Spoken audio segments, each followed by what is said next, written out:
Welcome to the Mizzle Dub Show, where they know sports. If you wanna know about sports, this is where you go. Welcome to the Mizzle Dub Show, where they know sports. If you wanna know about sports, this is where you go.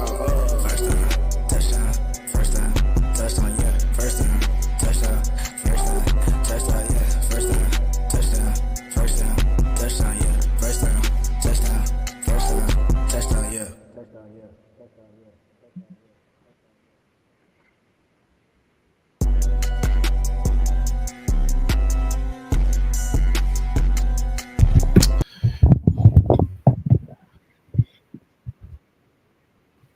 What happened?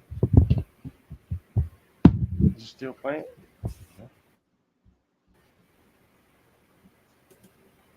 Welcome. Who would have thought that when this crazy idea happened 3.5 years ago, about two random guys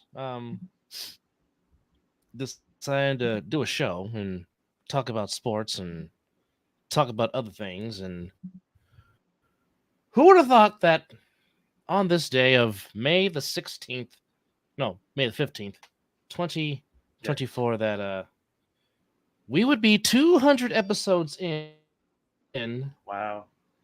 and 124 subscribers, then have 7.5 of that be females, Go ahead. let alone reaching our neighboring country in North America, in Canada, the good old Maple Leaf. But then to Yes. top it off, Yes. this show, the Mizzle and Dub Show, we got 2.5% watching us from the damn United Kingdom, across the pond, overseas, the Yes. Union Jack, Right? where they blessed us with the British Bulldog and Davy Boy Smith and the Dynamite Kid. God rest their souls. Where Prince Charles roams in the United Kingdom. Man. Needless to say, and hello, Oos, how are you? Needless to say, Mizzle and I are very grateful. Humbled. Very grateful for this journey. I mean, really, what more can we say? Just thank you to all of you. Yeah. Like I said, we do this for y'all. We appreciate y'all finding us entertaining to do this show. Because like I said, we can't do this without y'all, because I mean, me and Mizzle could talk sports all day, not even being on this platform. But you guys find us highly entertaining, and Oos, we appreciate you, brother. So Yes, indeed. we will indeed have guests galore, because there is a lot of stuff to talk about here on this 200th edition of the Mizzle and Dub Show. We have had loyal supporters of this show since day one, and we appreciate all of you. And then to the additional subscribers that we got to put us at 124, we thank you. Man. We love y'all beyond measure. And of course, very first episode we did, I wore this shirt right here. Oh, yes, you did. So it is. So it is I should have only put on the Mickey Mouse shirt. that I should have put the Mickey Mouse shirt on. I wasn't thinking. So it's only appropriate. Well, you can save that for the anniversary show, which oddly enough is on our beloved friend Brian's birthday. Oddly enough, is when we did our first show. Like I said, starting on Skype, where Mizzle had to stay up just so the show could download, because it took forever. From Skype to Zoom, now to StreamYard, and now, like I said, with EJ Wizzle blessing us with his entrepreneurship in video editing, of course, Creative Brothers, and of course, Mel at Flash Media Sports. Like I said, 200 episodes. You can see it, Creative Brothers, in graphic design, photos, and editing. Creative Brothers Productions. Shout out to them. Also, check them out and do business with them. And of course, EJ Wizzle doing his thing. Yes, indeed. The 200. And as we're Like I speaking said, on we it, appreciate right there, that is the super dope beat maker, the intro and outro that you hear. That's look him up on YouTube and SoundCloud. Get his subs up on SoundCloud. Yes, that is the super dope beat maker. His nephew, my son. Love you, kiddo. Thank you for chiming in, man. Love you, young man. And keep doing what you're doing. Don't let nobody stop you. Damn right. And also, on this episode, it's always a good day when the Giants beat LA. Oh yes, so that beat LA. Beat just LA. even makes the 200th episode just a little more. Just a tad bit, just a little bit. But definitely, the young kids. Basically, the young kids, Elliot Ramos, Luis Matos, has been playing some real great baseball since they got recalled up with the injuries the Giants are going through. Logan Webb did just enough to get the win, and the Giants finally get their first win of the year against the Dodgers. I mean, there's still plenty of season left, so I mean, the wild card is definitely not out the question, but they definitely. We're not looking for that though. We want the division. No. Well, I mean, I mean, you're not wrong. The division would be nice because I'm tired of seeing that damn team in Los Angeles win the division every doggone year. Gets on my ever living nerves. It does. Big facts. Big facts. But let the young kids play. That's all I gotta say. Let the young kids play. That's it. Let the young kids play. That's all we want to do. All right, but like I said, lots to cover. We're going to talk about the NBA playoffs, obviously, and we're also going to talk about what happened in the Stanley Cup. Also, it sort of kind of was Christmas as we now find out the dates and weeks in the National Football League will be playing their opponents for the upcoming season in 2024. So we will dissect that. We will dissect the Sunday night schedule. We will dissect the Monday night schedule, of course. And of course, our beloved Onk, who has been a loyal supporter of the show, on the Facebook chiming page. in, yes, indeed, talking about other stuff and all things in between. We appreciate Uncle Riley. We appreciate Uncle Riley. I mean, you know, guys, man, because like I said, we would not be here without you guys. So it is definitely a blessing, and we feel honored. Definitely, and we'll see them in the preseason for sure, cousin. Do this show that we do. JP, hold on. The tag will be coming to you soon. Just hold on. Oh yeah, cousin. Full passion. Full passion. Full passion. Yes, the link will be coming soon. well, cause I don't care about y'all until 2026. Yeah, when y'all come to Santa Clara. Yeah. So I don't. Ooh. Yeah. Ooh. Yeah. Well, get to that game. Yeah. It will be in Santa Clara this upcoming. To the 7 people that is watching us on our YouTube page, welcome. We appreciate you guys. Yeah, welcome to the 200th episode. Yeah, we've been putting in some work.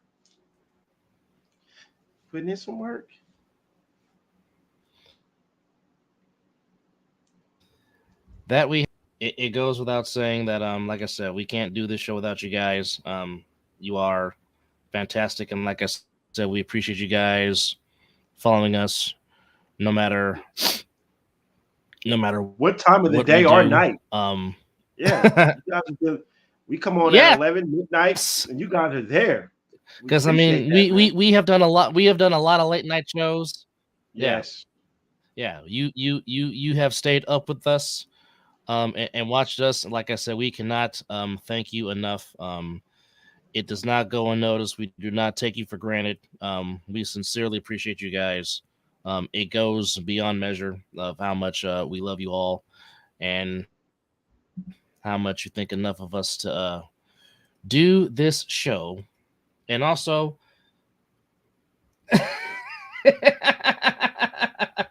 my bad, Unc. Don't shoot me. Don't shoot me, Unc. Don't shoot me. My apologies. My apologies, Unc. Don't shoot me. Don't shoot the light skin. All right. I know us light skins get blamed for everything, but don't shoot us. But nonetheless, yeah, lots to talk about, and also we are of a lot of things we are promoting here on the Mizzle and Dub Show. So as they say, get your popcorn ready, because we are live and in living color and in public, if you will. And also, we got a fight to preview tonight. Oh, baby. We will talk about the unification of the heavyweight championship of the world between Alexander Usyk and Tyson Fury. And it got a little bit chippy at the press conference when a member from Team Fury headbutted a man from Team Usyk and gave him a little bit of his own crimson mask, if you will. So yes, there you have it with that. So whole lot of shaking going on right here and now. But so which subject do you want to get into first, my man? Because I mean, there's a lot of topics that we can that we can deal into on this 200th edition of the Mizzle and Dub Show. And as you can see, Mizzle is forming blazing sword and forming feet and legs and forming the arms and body, and Mizzle will form the head. Well, you know what? We'll leave it up to our first guest on the show that give us the first subject to talk about. Ladies and gentlemen, from the All Pro Joffos, Mr. JP himself. Welcome to the 200th episode, sir. Fellas, congratulations. Mr. Josh Pruneda, which, by the way, folks, these are a very good friend of ours. We have been frequent guests on their podcast, the Highly Elevated Sports Talk for the Highly Elevated Sports Fan. And, of course, ESPN likes to steal their ideas because they talk about it first. But nonetheless, please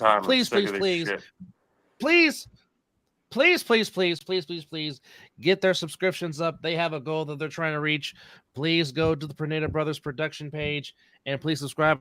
But also check out JP and his brother as they have a brother podcast. So yes, check that out. Yeah. And also, when's the second episode? The second episode and JP, we are all tomorrow. Oh, nice! I'll be tuning in.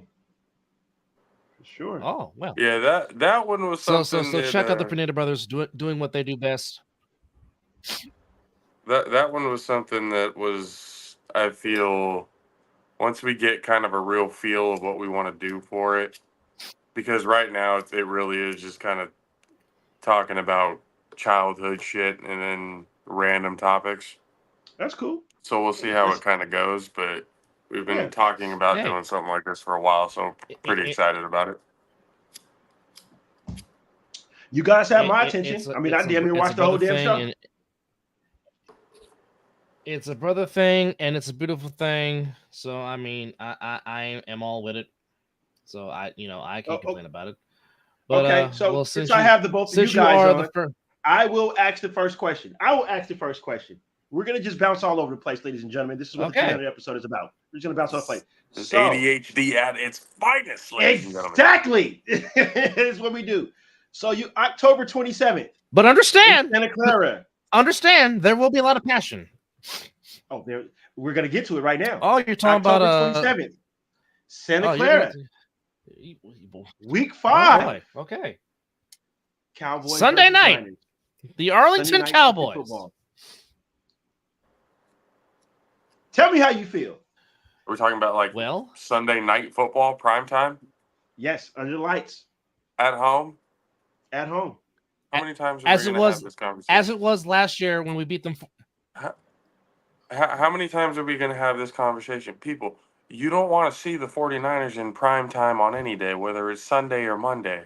Check the Unless your stats and name's the the records. Rams. That shit speaks for itself. We don't lose on those days, especially at home. That Yeah. Dallas is about to suffer another fucking defeat. Dallas fans are about to get jealous and petty again.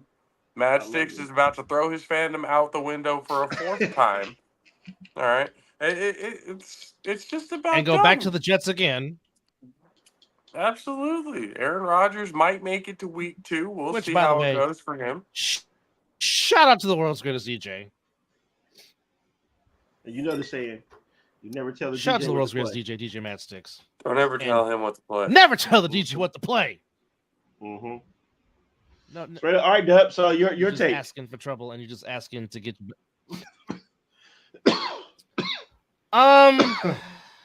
Is he behind in his? So this thing is again? why you came back to. This is why you decided to come back to Arlington, Zeke, so you can get pushed on your ass again. This is why you came back to Arlington to get pushed playing center like you did in the playoff game 2 years ago. Wasn't that This his is why. last play as a Cowboy before he resigned? It Yep. absolutely was. Yes, it was. Pathetic. Yes, it was. Yes, it was. Yes, it was. But however, I feel like this. The Niners' record in primetime speaks for itself. The Niners still have the most wins on Monday Night Football in the history of Monday Night Football. Yes. Yes. I mean, I mean, the just Keep looking talking, at Dub. the I schedule love alone, it and I when you really talk didn't dirty get to it. me. Keep going.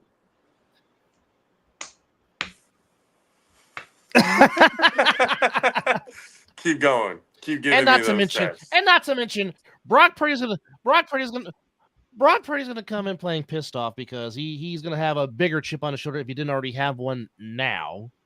Okay, not to mention the fact that Trent Williams, who said he played like shit in the Super Bowl, he now has extra motivation to want to pancake somebody like he's Kenny Mack of the Insomniacs. Trent said he played bad. I mean, I understand. Trent said he played like shit. Trent said that himself. No, here's where he played like shit. He didn't play like shit physically on the field. Where he played like shit was his leadership ability to get that fucking offensive line in order. That's where his leadership failed him. So That's where the lack of communication, the lack of knowing what the fuck is going on. Trent Williams, you're one of the smartest and best left tackles to ever play the fucking game. You can't talk to your quarterback and let him know what the hell is going on there on the field, what you see on that defensive line and on that front seven. I'm not saying it doesn't happen, but what I see on the field and when it comes to certain execution, the right side of the line still doesn't know what the fuck is going on. So is that on the coaches? Probably, but that's also on Trent Williams because he's supposed to be a leader in that fucking locker room, especially with that offensive line room, and they still have lackluster play. Trent Williams and Aaron Banks are the only two highlights on that entire offensive line. That's it. Absolutely it. There's nobody else you can talk about on the offensive line that's worth a damn or that has done anything. I think we had I saw a stat, I think it was like 27 sacks or something like that. We got 27 sacks. Guess where all of them came from? The right side of the line. Side. Trent Yep. had 0. Banks had 0. Yep. Fucking our right tackle, McKivitz, had 9. He gave up 9 sacks. You shouldn't have a job if you give up 9 sacks in a year. You must be on your knees in Kyle Shanahan's office every goddamn day for you to have a job giving up 9 sacks in a year. And we re-signed him. Yeah, Kyle Shanahan's definitely getting a little bit of fellatio from Feliciano. It's unbelievable Well, you what took I'm seeing right now because which is and Well, again, he is a former Raider. that the draft pick that we got, the kid from Kansas, I like him. I think he's going to be. Dominic Oh Puny. yeah, I think he's going to be Yes. insane. Yes. I I think think Puny. when we got him in the third I round, think I he can was like, start. that's beautiful.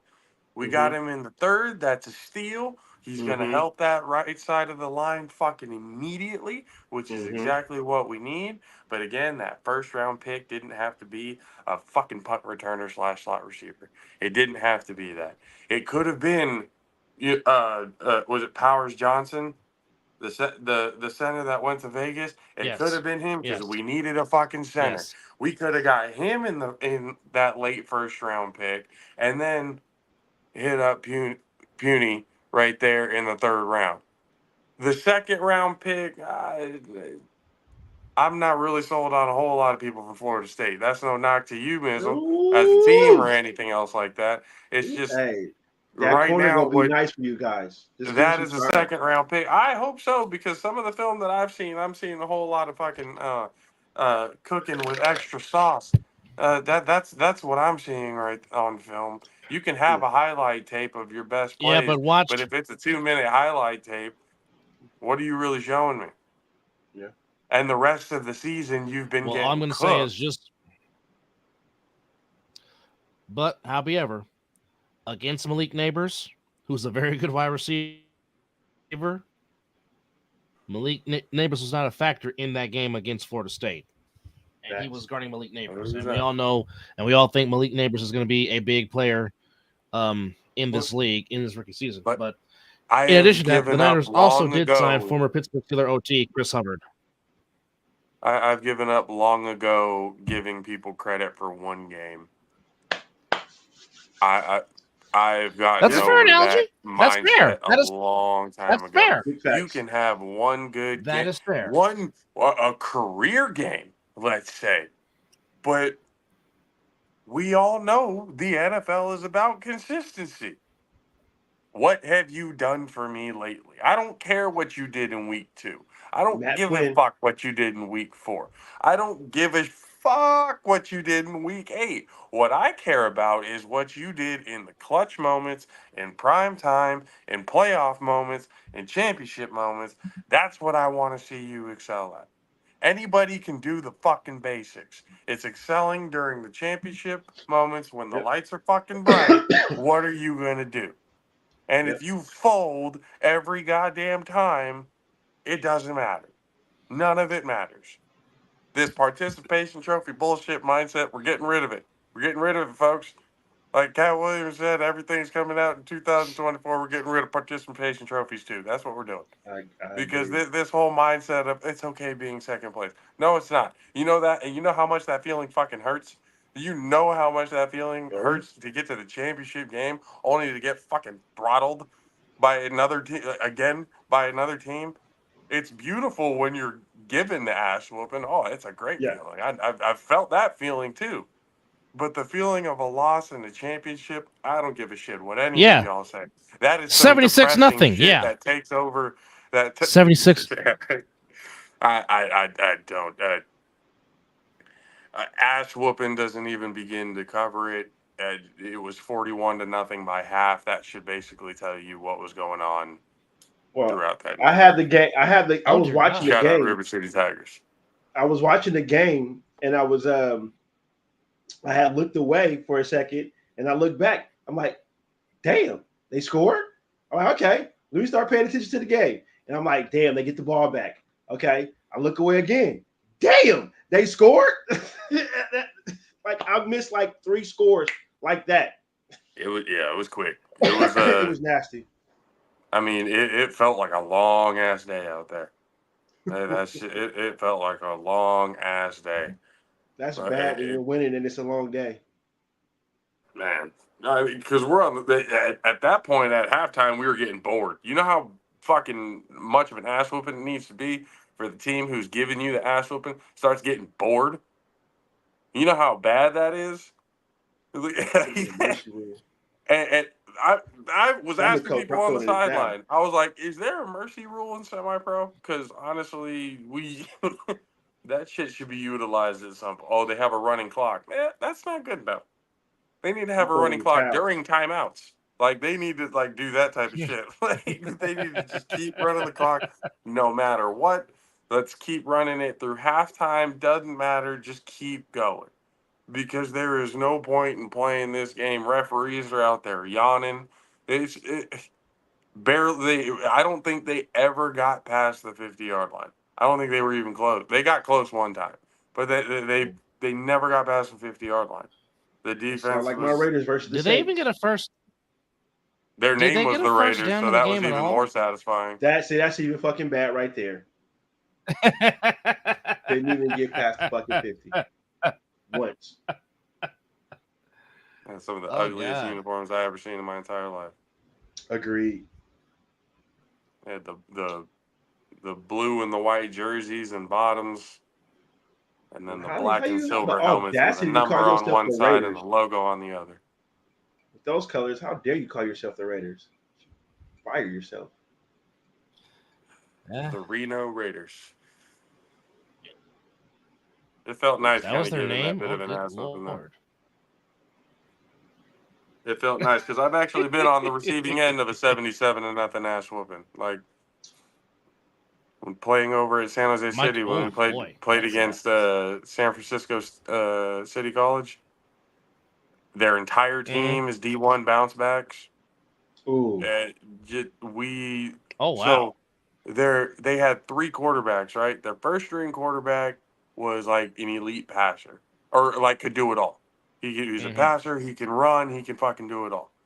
Their second string guy was like an elite passer, and then their third string guy could like Michael Vick outrun you, run you over, just Tim Tebow power, quarterback power, that shit all day long. It was just an absolute throttling throughout that game, and I still remember to this day looking up and looking at my teammate, and we're going, it's gonna be a long fucking day. It's gonna be a long ass day here today. 77-0. Ugh, Damn. disgusting. Yeah, nasty. Disgusting. So I know their pain. Through the handshakes too. It was pretty funny. One of the guys go through. He's like, every handshake, classless, classless, classless, classless. Now, two things. One, it ain't our fault. You suck and you can't stop shit. That's number one. 100%. Number two, Mhm. I can kind of understand what he means. I mean, what are you supposed to do though? With plenty of time left on the clock, what are you supposed to do? We'll think of it this way. At what point would you have pulled the starters? Probably if nothing changed somewhat in the third quarter. Halftime, if there wasn't nothing like no fight or effort. Remember, it was 41-0 at Exactly. halftime. Exactly. So it'd been somewhere within either after before the start of the third quarter or somewhere in the third quarter. Okay. So, okay. Thank you. Dub? Thank you, Nessa. Thank you very much. Dub, when would you pull the starters? Me personally, I'd pull them at halftime, but again, 41-0, I'd pull them at halftime. That's just me. Yeah. But I'd say around halftime, somewhere in the third quarter. Dub, what do you think? Oh yeah, no. Halftime, like okay, starters are sitting out. Like there's no use. Yeah. We're not coming back. No, Game's you over. don't want to risk Move on injury. next week. Get these young guys Yeah. some. Get these young Yep. kids some experience. Get the young some play. Get them some PT. Let them Yep. get some valuable learning experience. No, because you don't know. Because Perfect time. Yep. 100%. 41, Yep. 41 nothing. Dandy Don Meredith is singing "Turn Out the Lights, the Party's Over." Yep. Big Like King Jet Smith. Let's go home. Let's go home. Yep. Yeah. Guess what my coach did? Halfway through the fourth quarter. What's that? Setting a statement. Halfway through the fourth quarter, that's when the starters got pulled. He was trying to set an example. So something was trying to get said. I can understand the whole unwritten rule of, now had we scored 76 points and it was our backups and third strings that were doing it, then I'd be like, yeah, no, bro, that's on you guys. Y'all couldn't stop Exactly. shit. Like Okay, now I see what y'all you're couldn't saying. stop anything. So that's I on see where fucking you're you going. guys. But I see where you went with this. I understand. I understand. Again, being on the receiving end of an ass whooping, but again, my ass whooping was, all third strings, but again, the entire team was D1 bounce backs. We didn't stand a chance.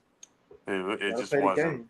wasn't fair. It was an all-star team of former D1, players. It's just not fun to play with. But this one is just, oh, yeah, it was a bloodbath, man. It was a bloodbath. Trying to make a statement. There's national championship aspirations involved in all this. So there's Hey, Well, yes, somebody and got to our take one a year. and They to went. be honest, our coach is tired of a lot of the shit that's being talked around in the group chats in the league and stuff like that. He's kind of sick of the slander, so he doesn't give a shit about running up the score on There it is. There it is. All right. Real quickly, there was only one game on the ice in the Journey to Lord Stanley Cup, and the Avalanche will force a game 6 against the Dallas Stars as they get the win in Big D, saving off elimination with a Those two teams 5-3 always win. play good And then against each other in the playoffs. It's always a good series when they match up. My brother's big man now. I had talked to him before that he had the Dallas Stars shirt on, and I looked at him. I'm like, "You bandwagon motherfucker!" I was like, "You don't watch hockey like that. The Dallas Stars? What the fuck are you doing? Like you. What is going on here? You used to be a I Sharks could fan. They're awful. I could understand they're understand. awful, but like the Dallas Stars No, I can of understand all him. fucking I can teams? understand him wearing the shirt if Mike Madonna was still playing for the Stars. I would get that. I understand that. He was But laughing because we have the former head however, coach. He said that the Dallas Stars have the former head coach of the Sharks and Pavelski, so it's basically like he's yes, rooting for the Sharks So he too. followed the coach and play. Okay, that kind of makes because I'm about to say. Sort of. That's kind of a little that bit of his that excuse. Okay, I said, that's "Fuck you. You're still." yeah. I'm sorry, He diehard did Sharks get fans right here. he did get happy and he laughed all and he right. said, "Yeah, I don't give a fuck. So I'm a bandwagon. I don't care." Okay, at least there's some At least he admittance there. admitted it. We're good. Yeah, exactly. Exactly. okay. True. Well, tomorrow we got the Rangers with a chance to get to the Eastern Conference Finals as they're up 3-2, but they'll have to do it on the road in Raleigh, North Carolina against the Hurricanes, and the Canucks That'd and be a the good one, Oilers too. in the Battle of Canada in the West, tied 2-2. That's been a great series. Oilers That's are tied 2-2. still fighting, huh? Needless to say, Yeah. Jesus is they still are. doing the same. They huh? are. And the Rangers. Yes, McDavid is still doing it live. And that's what we got in the NHL. Then today, for the third straight They season, slob the him damn so much. It's Leprechauns make it crazy. to another Eastern Conference final. They beat the Cavaliers 113-98. Again, Donovan Mitchell did not play in that game, which kind of made the Celtics, a lot of people have said that, in a sense, this has been the most easiest road for a team to possibly get to a conference final, as it has been for the Boston Celtics, benefiting from playing a Jimmy Butler-less Miami Heat team, to which we all know if Jimmy Butler's in there, possibly Miami might upset the Celtics. Definitely would have gone more than 5 games. And now they Do we really though? Even We K was really going though? like, I even mean, with Jimmy he Butler, makes like he it's just makes a big difference, but like I don't even know. with Jimmy, even K was going like, it's just a bad matchup. It's just Yeah. a bad matchup team for the Heat. Well, That's and, just and that. all, It's just yeah, without Jimmy Butler, yeah, they didn't stand a chance. Even with Jimmy Butler, it was going to be tough for Miami to pull that one out because just I matchup agree. wise, they're a fucking nightmare for anybody, really. They're just a really solid team. Yes, they are. Nonetheless, Mobley had 33 to lead the Cavs. Morris, that would be Marcus Morris had 25 off the bench to help Senior, for the correct? Cavs. But again, like I said, no Levert Senior, yes, but no Allen, no Levert, no Mitchell, Oh, and the that Celtics hurts. 25 from Tatum, 20, 25 from Tatum, 22 from the old ass man that is Al Horford. Shot 8 of 15 from the floor, shot Fuck 6 Al of Horford. 13 from 3-point range. Yes, I said it. Fuck Al There Horford. it is. There's the There's no passion. reason. There's the passion. There's no There reason. it is. And while we're on the topic of basketball, he's sitting in the queue or in the green room, as we would say. Let's bring on Mr. Steve Dugan, another loyal supporter of the show. Welcome, Mr. Dugan. Welcome to the two. And our basketball. And our What's up? and our basketball insider. Indeed. What's up? Insider. How much on the The inside? Celtics. We need to talk. You're the Mrs. next there. That's just chilling. So I figured, thank you for the invite on your very special occasion. Oh, yes, of course. Well, thank you, sir. You've been a very loyal supporter of the show, and you have come on and given us some very good basketball analysis. But we're talking about here the Celtics, another trip to the Eastern Conference Finals as they beat the Cavaliers 113-98, and basically the Celtics with 6 people in double figures: Tatum 25, Horford 22, Holiday 13, White 18, Jaylen Brown only had 11, but Pritchard gave 11 off the bench as the Celtics will await either the Knicks or the Pacers in the Eastern Conference Finals. Well, as we talked about early this morning, the Mouse House, that is Disney, ABC, and ESPN, would love that because that would give them high ratings. Salivating right there. Salivating. As you've been feeling all morning, they would probably feel very, very yeeted. To quote Pat McAfee. I'm mighty yeeted. Yes. But Steve, just talk about this Celtics run. Go ahead. Yeet. Well, before I do that, hey Ramon, yes. why are we hating on Al Horford? He didn't do anything to our Tar Heels that I remember. Why are we hating on him? No, well, he has torched my Sixers for years. Oh, okay. This is a pro thing. Okay, I was just making sure. I was like, no, they ain't got to do the Heels. It ain't got to do the Tar Heels. No. It got something to do with the Sixers. He's a thorn. Oh, okay. It's a pro thing. I was like, he was SEC. He didn't fuck us over. Okay. No. I mean, it's been a long time, but it's been a long time. But I was like, damn, did Al Horford do something to us? No. Okay. All right, this is a pro thing. All right, now back to the question. Yes. Boston and Deb, I need you to look up something because I heard something. Is this their? I heard it's their 6th and 8th year, but I feel like they've been in the Eastern Conference Final longer than that, or I'm just so used to them being there. Well, I know. I think it's accurate. Well, I know for a fact it's their. It's pretty accurate. I know for a fact it's their 3rd straight year in the conference finals, but. Hold on, I'm going to do some research, so stand by as we talk about this. But just real quickly, what has been your thoughts on this run by the Celtics? In a sense, I'm not saying they've had the easy road per se, but both series ending in gentlemen sweeps. Just your thoughts on the whole thing about this Celtics run to the Eastern Conference Finals. I mean, let's be real. We kind of expected this out of the Celtics. They were the number 1 seed, like. You kind of expected them to get to this point now, and we even said the East was kind of weak, except for the Sixers were supposed to be their challenge, but we also know what happened to Embiid, so there was no real challenge. I give credit to the East making the playoffs look good, but we kind of expected this out of Boston since last year. Like, you got all this, you're the number 1 seed. Granted, like you guys said, it might be a little different if Jimmy Butler's in there because the Heat or something, but you kind of expected this. This is what Boston should do. Now, their next opponent, like you guys said, ESPN friendly Knicks, happiness.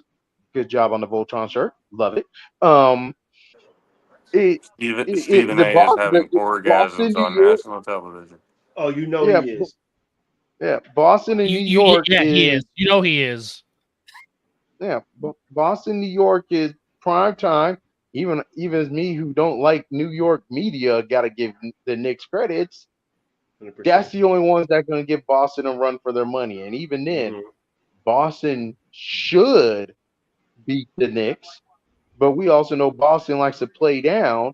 And the way these Knicks are going, they're tough-minded. These Knicks are the 90s Knicks. Skip the Nova Knicks. This is the 90s Knicks. Grind it out and will play you. If you give them a chance, they will beat your ass. So Boston better not play around. But this is what Boston was expecting. Their challenge is supposed to come from the West. Yeah.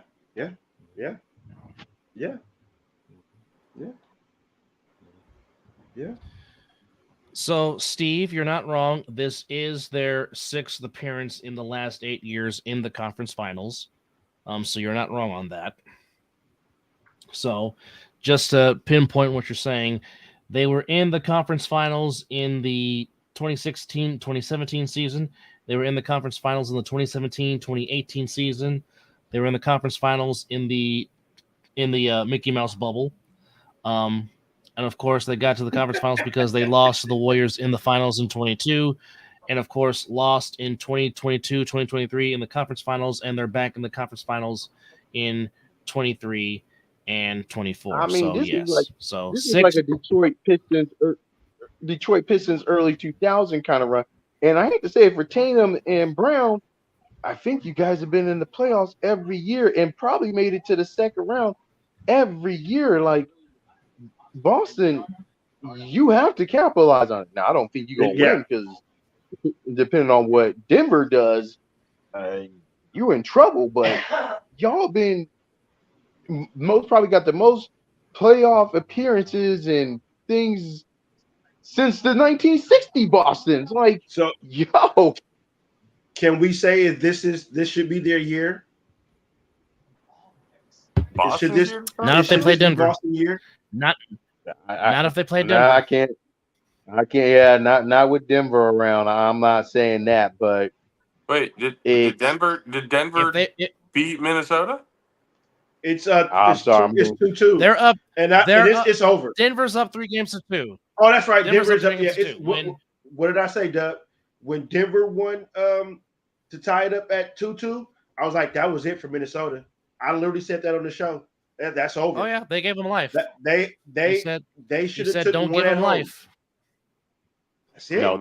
No, they didn't give Denver. The MVP said, "All right, let me do my job." Y'all want to see why I'm the MVP? I'm going to harness all the great powers. But not. In fact, you know what happened? Let me tell you what happened. But not just, Jokic did a Voltron. I got the lion power here. This lion power here. We need to talk. We need to talk about how big Aaron Gordon has been in the series. Aaron Gordon has been huge. Oh yes, but no, snapped at him in this series for Denver. Something that snapped at him because he's been playing pretty good basketball. No, Jokic got all the powers, the center powers of the great, and combined them to show who he is, and just put that defensive player on skates. That's what Jokic, and I'm shocked because Jokic just like, I'm not athletic, I'm nothing. I'll just do a little foot shuffle and have you skating looking like a fool, and I'm just like, damn. He doesn't even make it like he doesn't try. Yes, it honestly looks like he's playing lazy. Yes, yes. Just what he's doing shouldn't be done, and it's being done. It's like, God damn. Should he have won the MVP? Probably not, to be completely honest. But I mean, but he's showing you why though. They're trying to build a resume. SGA should have got it. They are 100%. I'm not knocking him, but I gave it to Jokic. I already told y'all before that was a makeup. It's a makeup. I'm not just for last year. Yeah, I'm not mad that Embiid won it last year. I understand that was making up for it. But see, when Embiid, that was the makeup for the year that he should have won it. That Jokic won it that year. Embiid should have won it that year, and then Jokic should have won it the year Embiid won it. That time, so if that's all they did. They know they fucked up, so that's why it's the way it is. And let me give credit. Yeah, and all credit to Embiid. You know, I haven't been on for a while. Embiid playing with all his injuries, lupus, all this. Hey, you're a true MVP. You probably would have won it this year if you were healthy. It's a I big agree. if. And that I But don't know what would And happen. by the way, That's and by a the big way- if, man. And also, by the way, in OKC, it was the Mavericks getting the win with the Thunder 104-92. And now the number 1 seed Thunder on the verge of being eliminated as the Mavericks have a chance to make it to the conference finals for the third time in the last 4 years. This time, Luka Doncic had a full night's rest and woke up Oh, he didn't have to go and wake mess up and pee. around. And no, he said, You didn't have to pee? hop on. I'm getting one today. To the Oh. atonement of 31 points, 10 rebounds, and 11 assists, as he had 10 for PJ Washington, He 19 must have from been feeling Jones. good. Despite the fact that Kyrie only shot 5 of 11, Lively off the bench gave up 11 for the Mavericks as they get the win 104-92. SGA had 30, Dort had 12, Williams had 12, Holmgren had 13, Giddey had 11 off the bench, but at the end of the day, the Mavericks. Now, let's see what happens, because in the last game, Dallas could not hit the side of a barn from the free throw line. As we go to the team stats, Dallas hit their free throws. They shot 10 of 13 from the line, and the Thunder only shot 10 from the line. But, ladies and gentlemen, adding on to the show, we're going to add some more flavor. Joining us via from the ASNFL, we got the one, the What up, only Derek? Mr. Duncan. But not just him. Also, I got my super friends with me. Also, I see. I love also it. joining us. I love it. From Flash. Oh shit! Yeah! Hey! And also joining us from Flash Media Sports, the one, the only, Mr. Mel Carey. What What it up, do, man? guys? Gentlemen, thank you. Episode, gentlemen. Thank you. Thank you for coming on and chiming in on episode number 200. We appreciate you guys. And It's a just celebration, also bitches. again, to Derek, we appreciate Derek. Celebration. Damn right. Damn right. The man Damn right right it is. there. But nonetheless, we really want to thank Derek for. We definitely want to thank Derek for allowing the Mizzle and Dub Show to also be an outlet to promote the A7FL. To which, if you guys don't know, we do an A7FL recap show the night after all the action goes down in the A7FL. So we want to thank Derek for allowing us to use our platform to also promote and help enhance the league. So, Derek, we appreciate you for that, sir. Thank you, sir. You're thanking me for you advertising my league for free? You're welcome. I like that. I like that. I like that. I like that. I like that. Hey, I like where your head's at, though. Message. Message. Hey, are you trying to get some hash out of that pipe there, Josh? What are you Oh working no, on? I'm trying to clear that out for the next pack that's coming in. We're good. You want to ship that resin down here? I mean, if you want to drive it and we can get I'll meet you in California and use it there because I don't want to take it across state lines illegally. You know, that would never happen. Never. Right. No, never. I am Never. such a good. But citizen. nevertheless, I would never, Mavericks get the ever in win my as life they do are now anything so stupid. 1 win away from the conference finals. Mm. That's amazing. I got to admit, I've probably watched about There you have 5 minutes of NBA playoffs so far this year. I've seen more WNBA first game of the season than I have NBA playoffs this season. Because once the Lakers get The bounced, Caitlin Clark effect. What it is has nothing to do going with it. No, I was watching the Aces. I wasn't watching Caitlin Clark. Still, she gets into the get it- league. let's get it and clear everybody's now. in it. AJ Yeah, yeah. Wilson's crazy though. She's hella good. But I thought when you sent the invite, it was because you guys were talking the NFL schedule and you wanted your NFL Lions insider to report on the Jared Goff contract. Oh, we can definitely do that. They gave We him can big shift. money. Big Like money. I said, Hey, hold up. We're bouncing. We are bouncing. We are. like JP said, this is the ADHD show, like a motherfucker. And I agree. Everywhere. We're gonna do Back what and we forth. want to do. You ever play pinball? That's what this is. Exactly. This show is just a freestyle show. We just Look, we can talk stay what we on want to track. talk about. When I saw the link, I was like, But it's- oh, they're checking but for me. Not the Atari. That's for sure. They're checking for it. So no, go ahead. Let's talk about the Lions. Yeah, let's talk about the fourth best team in the NFL that couldn't pull it off Well, at the actually, end. You know what? Let's do. And then they give the guy who lollipopped one in the air 8 yards short of a first down on fourth down a $42 million over times 4 extension. Like, what the fuck? I mean, I know as Niner fans, thanks a lot, because we now know what the minimum is for our quarterback. Thanks. Yeah, just wait till we have to pay Brock Purdy. Yeah, I don't even want to hear it at this point. Look, as Niners fans, y'all should all be talking about how awful he is and that he's a system quarterback, and get that narrative out there so he can take the money he deserves, which is $32 million. They lock him up for $320 for 10 years. Because I was thinking Goff should have been $350 or $380 for 10 years instead of, 42 mil times 4. That shit is crazy. For a dude that was Goff, that's insane. He got paid. For a dude that was a throwaway. Brock Purdy. He was a fucking throwaway in that trade. Like, no shade. He's a very good quarterback. He's not $42 million a year quarterback. He's still not Matt Stafford. He's healthier than Matt Stafford because the best going of to those the NFC Championship game. Yeah. Yeah, that was all him. It had nothing to do with that running game.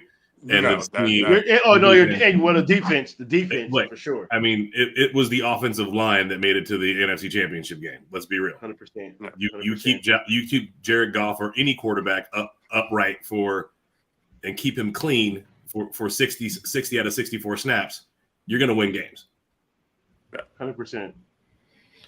So Penny, not to mention a very good running attack.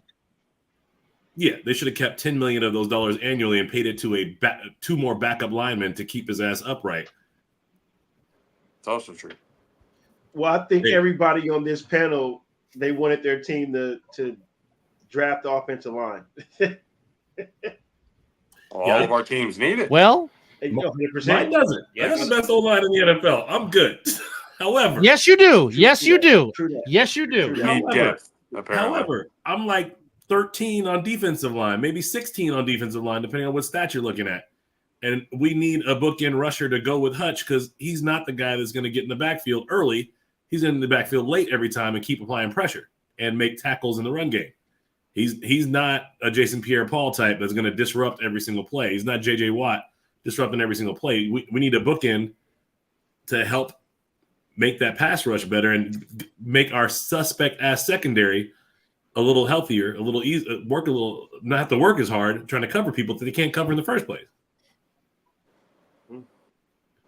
But that's just my opinion. Hey, I believe the true fans when they speak on the team. Well, I mean, the Lions. Look, Dub was higher on the Lions this year than I was. Well, and speaking so of which, we talked about it. We've been high on the Lions for years. Since this show started, we've been picking the Lions to be where they got. For those that have watched this show, 3.5 years, we've been picking the Lions. When we found out that Brad Holmes, when Brad Holmes got married to Dan Campbell, we kept saying, watch out for the Lions. They're going to do some damage. And truth be told, they should have kicked our ass in the NFC title game. And I know Dan Campbell's is a gambler. That's how he lived and died. We're not talking about this. Take the points, and we're not talking about this. Exactly. But when I'm agree to disagree. Exactly. But I mean, there's a lot. He's played like that all year. That's why. But that's why I'm not. That's why I'm not like tripping. That's why I'm not super tripping. But this is the playoffs. You take every point you fucking need, especially when your defense is that good. All right, Mizzle, we finally get a chance to talk about this from a person who actually follows his team and considers himself a Lions insider, right? Right. So our kicker, Michael Badgley, his make percentage from that distance was around 62% in his career, and less than that the entire season.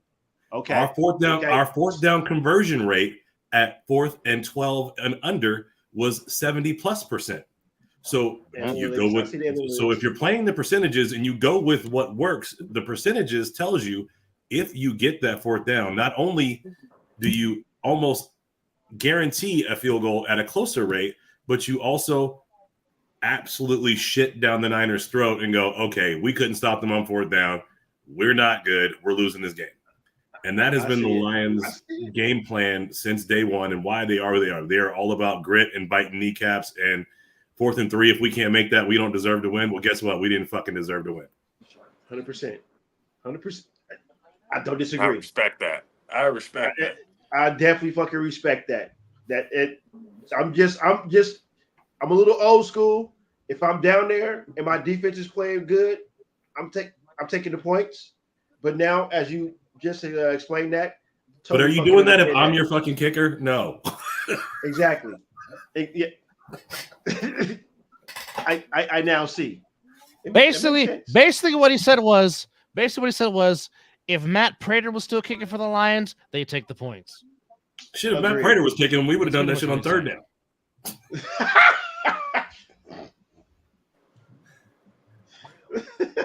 Every time Matt Prater makes a 60-yard field goal, I say, buy that man a beer. You're not wrong. All right. 100%. Real quickly, here is the Sunday night schedule for NBC. So we know about the Ravens and Chiefs kicking it off on September 3rd. Then that Friday, the Brazil game exclusively on Peacock. It is the Eagles and the Packers. Then week 1, Derek's beloved Lions open up from Brazil. Yes. Week 1, Derek's beloved Lions open up at home against the Inglewood Rams. Me and JP and Steve will be big Lions fans on that night. Beat the damn Rams. That's how we feel. Week 2, CJ Stroud versus Caleb Williams, Bears and Texans in Houston. Week 3 in the ATL, Chiefs and Falcons. CJ Stroud is going to beat his fucking ass. It's going to be hilarious to watch. Week 4, Bills and Ravens. Week 5, one of the great rivalries in Super Bowl history, Cowboys and Steelers in Pittsburgh. Week 6, Bengals and Giants in East Rutherford. Week 7, Jets, Steelers in Pittsburgh. Pause. Week 8. We got to pause, Doug. We got to pause. Hold on. Roll back to week 5. Why I get the Bengals. Why the Giants? Never mind. I know the answer. That's the New York shit. Never mind. See this. All right, go. Never mind. Just go, Doug. What'd you say, Derek?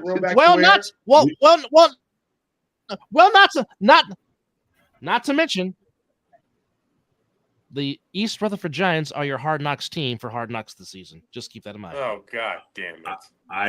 That's a big deal. So Amazon. So put that shit on Amazon and call it. Put that shit on Thursday night Amazon and call it a day. Somebody said that's a big deal. But hey, week 5, I got a question for the panel. Okay. Who's the starting quarterback for the Steelers week 5? Yes. It's Russell Wilson. Oh, that's a good question. It's gonna be Russell Wilson unless he gets hurt. That is a good question. I think it's Russell. You don't usually do a switch out till 6 weeks. You usually give it 6 weeks. I don't know, man. Unless there's an injury, I think it's still gonna be Russell. Hey, if Russ come out playing like he was in the first few weeks in Denver before he got his shit together, I can see Justin Fields playing by week 5. Look, the Mike Tomlin offense, if you don't have command of the offense, is go ahead. I wouldn't be surprised if he's rotating them.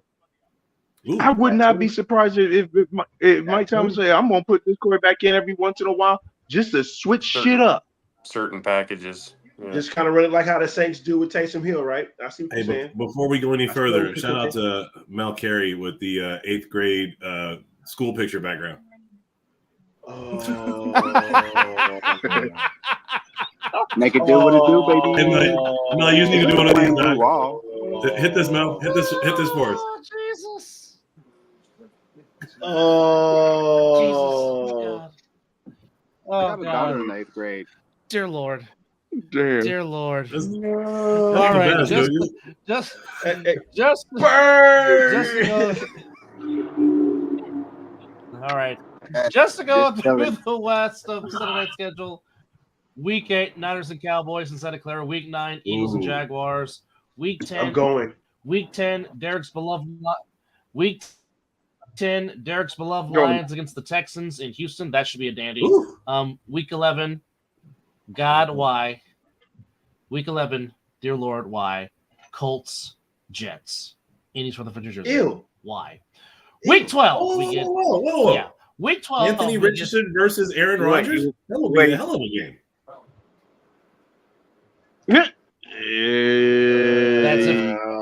That's That's in what week? 11. Exactly. Aaron That is Wait, week Rodgers. 11. what time frame is that? That like October? That's October, November. That's What's almost the date November. on that? Yeah, that's getting to November. Probably the end of Aaron October. Rodgers is going All right, to that's like- yeah, it'll be by that- seed and you rupture his you other can- you can- Achilles. It's over. You can.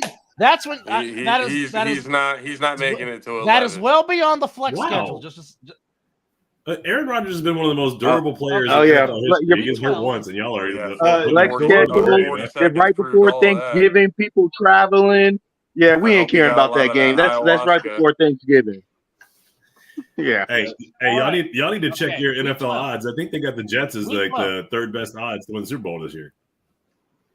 Get the fuck out of here. Yeah, that's why they want to take your money. these are the Jets. Yes. They're taking your money. You Please. can't, They're you asking. can't honestly believe. Week You 12. can't honestly believe. Hey, That they the have Jets- they have a coach over there named Robert Saleh. I hear he's pretty good. Yes, he's a I'll great put defensive $20. coordinator. I'll put $20 on it. I'll put $20 on it that they win. That's all I'm going. If they do. 20 is an okay bet. That's Okay, now that's a Win that's what? a safe bet, but Wait, no, They win the Super what? Bowl. I'll put 20 on it. Y'all seen the odds that Jets people to win went the off Super Bowl? Patrick Beverly, You, right? you get a Y'all see you the get a odds cool Patrick little Beverly payout made on a lot that. of people. All right. Patrick Yeah, Beverly hey, made you a did lot of 20. people a lot of All money. right, we I need to check these odds right now. Hang on. Eagles Rams Yeah. in Inglewood. I would say, aren't y'all in Vegas? Yeah. You should Eagles have all Rams the week 12 odds. in Inglewood. Thanksgiving night. Packers Dolphins on the frozen tundra of Lambeau Field. Yeah, no, Week I 13 care about the in Thanksgiving Dolphins? Day game. against the Packers Dolphins on Thanksgiving Thanksgiving. Packers Dolphins on Thanksgiving night We are, yeah, Week 'cause we already 13 know is in Orchard Park. Dallas Orchard Dallas and Dallas Detroit already during got the the day game, daytime. yeah. Whoever they're playing. yeah, them two Yeah. are already locked, so we ain't Yeah, even we got already know. It know needs to be the games. Packers versus Detroit, and they need to stop fucking around. Yeah, I Right? agree. That should be the game every year. Week 13. Thanksgiving, That I agree with. Week That should be 13. the game used to every year. I always agree. be the Packers and the Lions. Right. It Agreed. should be Week every Why year. did that And so- always Week stop? week Why did that 13. stop? 6, 7, 8, 9. Week 13. So I Bills was Niners in wrong. Orchard Park. Week Jets are the 14. 11th best You was odds. wrong about what? Jets are What's 11th the best number? odds. Best odds. Okay. What's the numbers though? Week 2,500. Okay, week 13. Bills. 2,500. Ooh, okay. Week 13. Bills Niners. Week 14. Bills, Chargers and Chiefs in Kansas City. Week 15. Bills Niners. Week 13. Week 14. Chargers Chiefs. Week 15. Packers Seahawks. Week 16. Chiefs at home against the Texans. Week 16. Country's beloved Buccaneers against the Arlington Cowboys. Week 17. Dolphins and Browns, and Week 18 is to be determined. Why? That is your Sunday night lineup. So right now, here's the odds: Dolphins Niners and plus Browns, 575, Chiefs plus 575, Ravens plus 900, Lions plus 1300, Bengals plus 1300, Texans plus 1300, Bills plus 1400, Eagles plus 1600, the Arlington Cowboys plus 1800. Packers plus 2,000, Jets and Chargers plus 2,500. God, they're trying to rob a hell of a lot of people. All right. Right. So now, yes. So, guys, That's crazy. so gentlemen, we're about to bring in a couple of more guests. Joining us now, my good buddy and our boxing insider. You can catch him on the KO Nation podcast on Vegas Valley on the YouTube page. My good friend, Mr. Kevin Perry. And this one right here is near and dear to my heart because Me and Mizzle have known this man just as long as me and Mizzle have known each other from We got a Franklin Fairfield Junior High. High to Do we have Fairfield a High. Fairfield? Uh-oh. I know this one. Am I here? Okay. Hey, salute. Hey, hey, What's good, brother? good, my good brothers? This is family right here. Like I said, me and Mizzle have known Kenny as long as me and Mizzle have known each other. And like I said, me and Kenny go back all the way to Franklin Junior High School through Fairfield Feel High. me? So good to have you on here, Kenny. KP, Right good on, to I have you on appreciate as it. always, buddy. Thank you for coming on and contributing to this 200th episode of the Mizzle and Dub Show. 200. Kevin, are you there? I'm here. You hear me? Kevin? Yes, sir. Okay. All right. Yes, we can hear you. Like I said, Kevin is our boxing insider who gives us some very good interviews. Of course, check out his podcast, the KO Nation podcast, which the latest episode is currently up right now. Because in case you haven't noticed, folks, there is a big fight coming up this Saturday in Saudi Arabia for the World Heavyweight Championship between Tyson Fury and one Alexander Usyk. And there was some drama that took place during media day as the camps were getting a little bit physical, if you will, as somebody from the camp of Tyson Fury headbutted somebody in the camp of Alexander Usyk. It was his dad. The bright crimson mask came out. Damn. It was Fury's dad or Usyk's dad that got It was headbutted. Fury's dad that did the headbutting. Yeah. That crazy motherfucker, lock him up. Wow. Do something with him. Do something with that man before he goes and kills somebody. That cracked out son of a bitch needs to get put away. That's crazy. It was only a matter of time. We all saw him headbutting plexiglass and thought he was going to be okay. And we're all surprised that he fucking headbutted somebody in the face. I'm not. Come not. on. God I'm not. damn. That man's very aggressive. Very, very aggressive. So He's with still that trying said, to prove that he can KP, fight. That's Kevin, crazy. how? So with that said, Kevin, from your standpoint, how do you see this fight to unify the heavyweight championship of the world? I mean, I'm just kind of going with my gut. So last time we saw Tyson Fury, he didn't look all that good against MMA fighter Francis Ngannou. For whatever reason, maybe he underestimated the guy. Maybe he was in the best shape.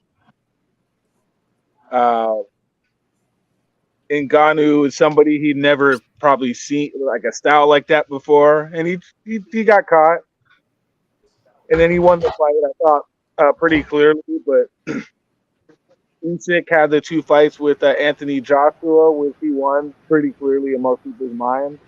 Obviously,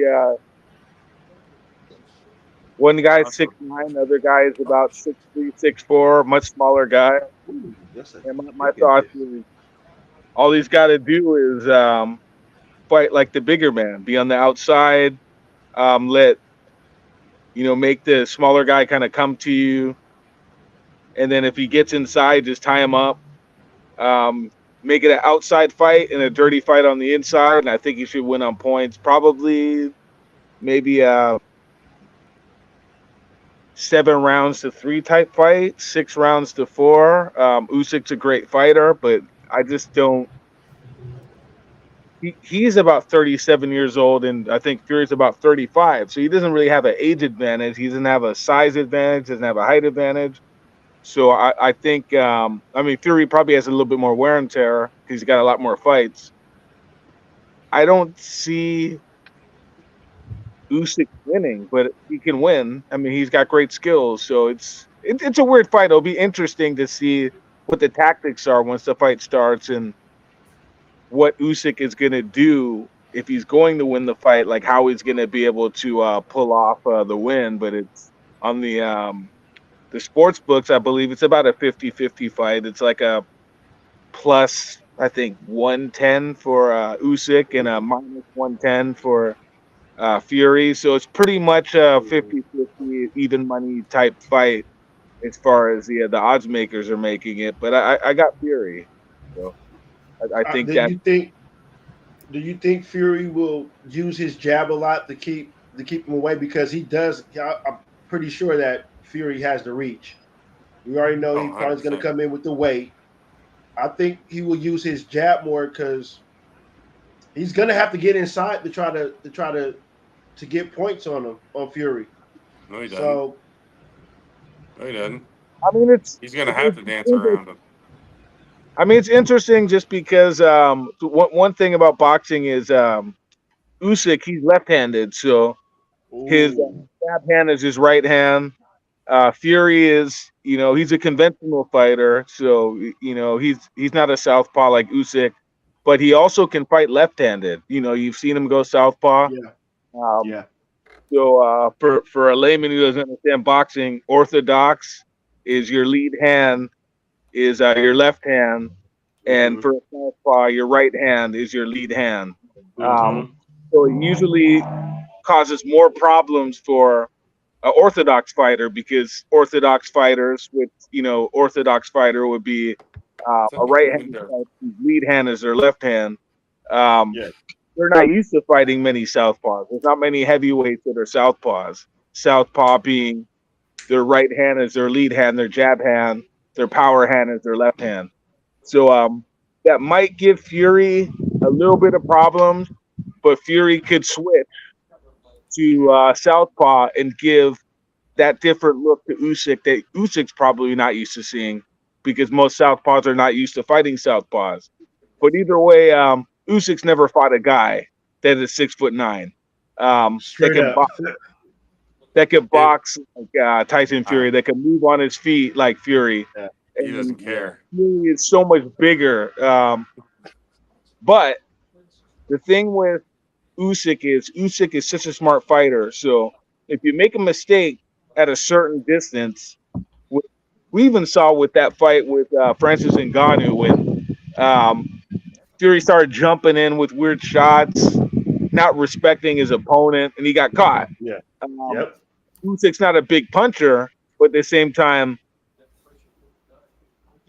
Francis Ngannou nobody expected that he could even do anything with Fury. But it does seem from, I guess, what I'm hearing, because I haven't really been paying attention too much to all the hoopla that's been going on, but I heard that he's looking in pretty good shape. How he looks and how he performs is completely two different things. But he's focused. He doesn't want to be embarrassed by, I guess, this guy that's perceived to be a much smaller guy coming up from cruiserweight. And this is his fight to make history.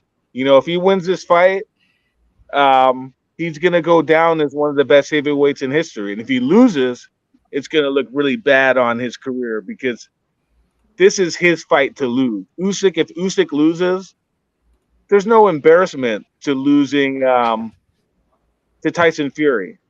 So, and this is going to be by far the biggest payday of Usyk's career. So this is a big money fight for him. But I don't think anybody would really look bad against Usyk if he lost the fight. I mean, if he got knocked out, it might look bad. But Fury has way more to lose in this fight just because of the size difference, the perception on the two fighters themselves. Fury became the linear champion by beating Vladimir Klitschko. So in reality, to me, he's the champ. He's a champion coming into this fight. Usyk got his titles from Anthony Joshua, who kind of collected some of these titles when Tyson Fury retired after beating Klitschko. Tyson Fury did come back, and he won one of his titles back from Deontay Wilder in those thrilling 3 fights that he had with Wilder.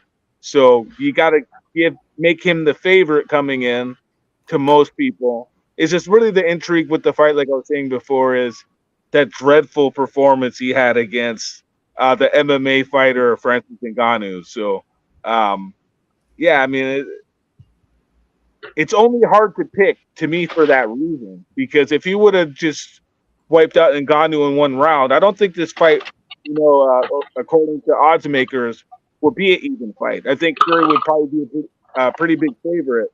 But because of that fight, people are kind of seeing it as 50-50. What do you guys think? Do you think it's a 50-50 fight, or do you guys think? I don't know.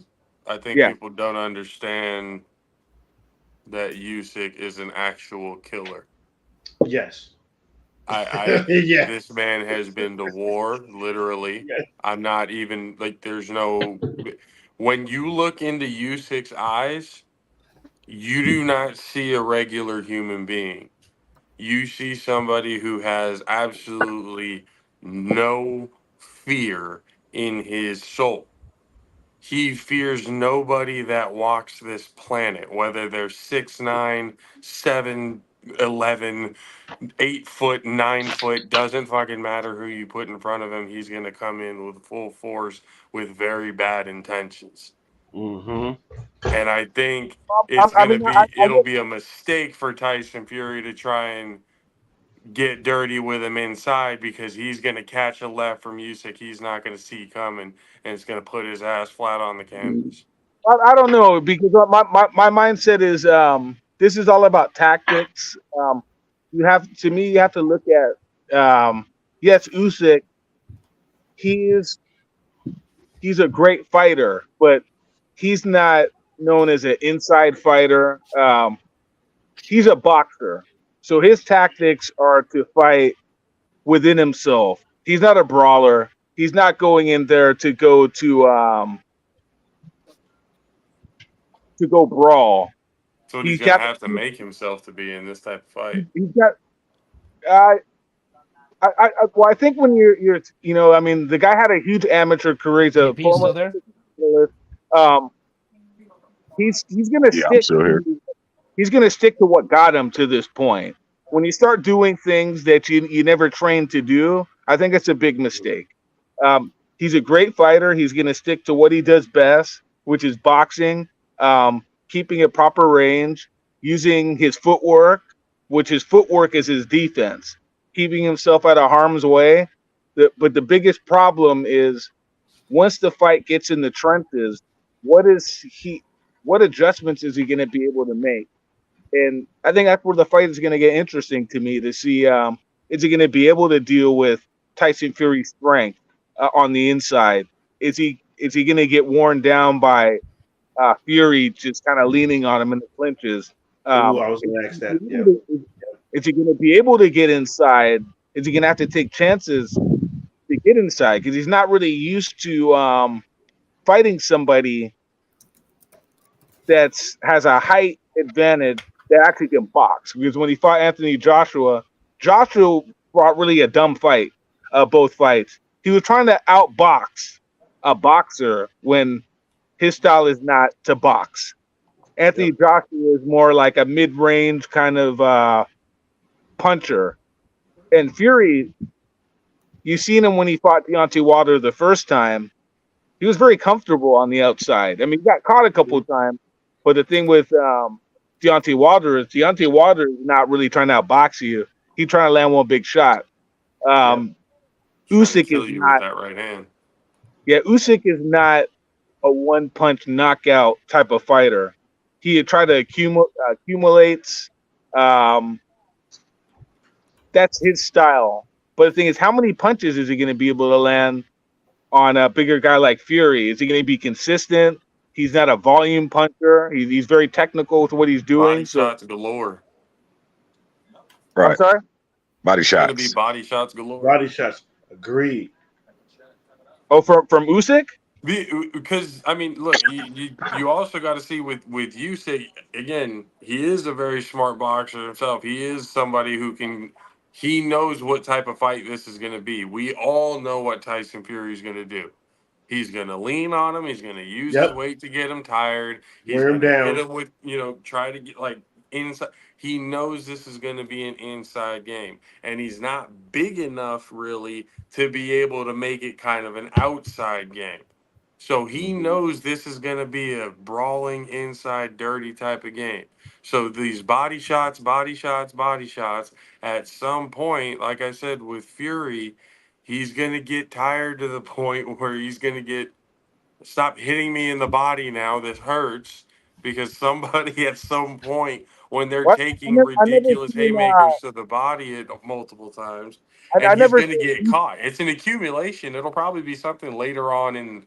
I was I thinking never. maybe Usyk in the 10th, like I've ninth or never 10th. seen Usyk to be like really much of a body puncher. I mean, and He's it's gonna hard. have to. He's gonna have to adjust. When we understand people's styles and what they have to do, but great fighters adjust when they need to adjust. And those I are don't things that know. he's going to need to do and be smart to be able to utilize. Yeah, I just don't know necessarily. And I mean, you do bring up a good point. I don't know what they're training on in the gym. That's probably, like you're saying, that's probably a good strategy to maybe go to the body. But the thing is, when you try to go to the body, you leave a lot of opening, and you have to act. And I think the strategy of Fury is once it gets to that range, whenever Usyk is going to be in a range where he wants to land his shots, that's when Fury is going to kind of stop that action from occurring. And I think that's going to be a big problem for Usyk. Once Usyk wants to get off, either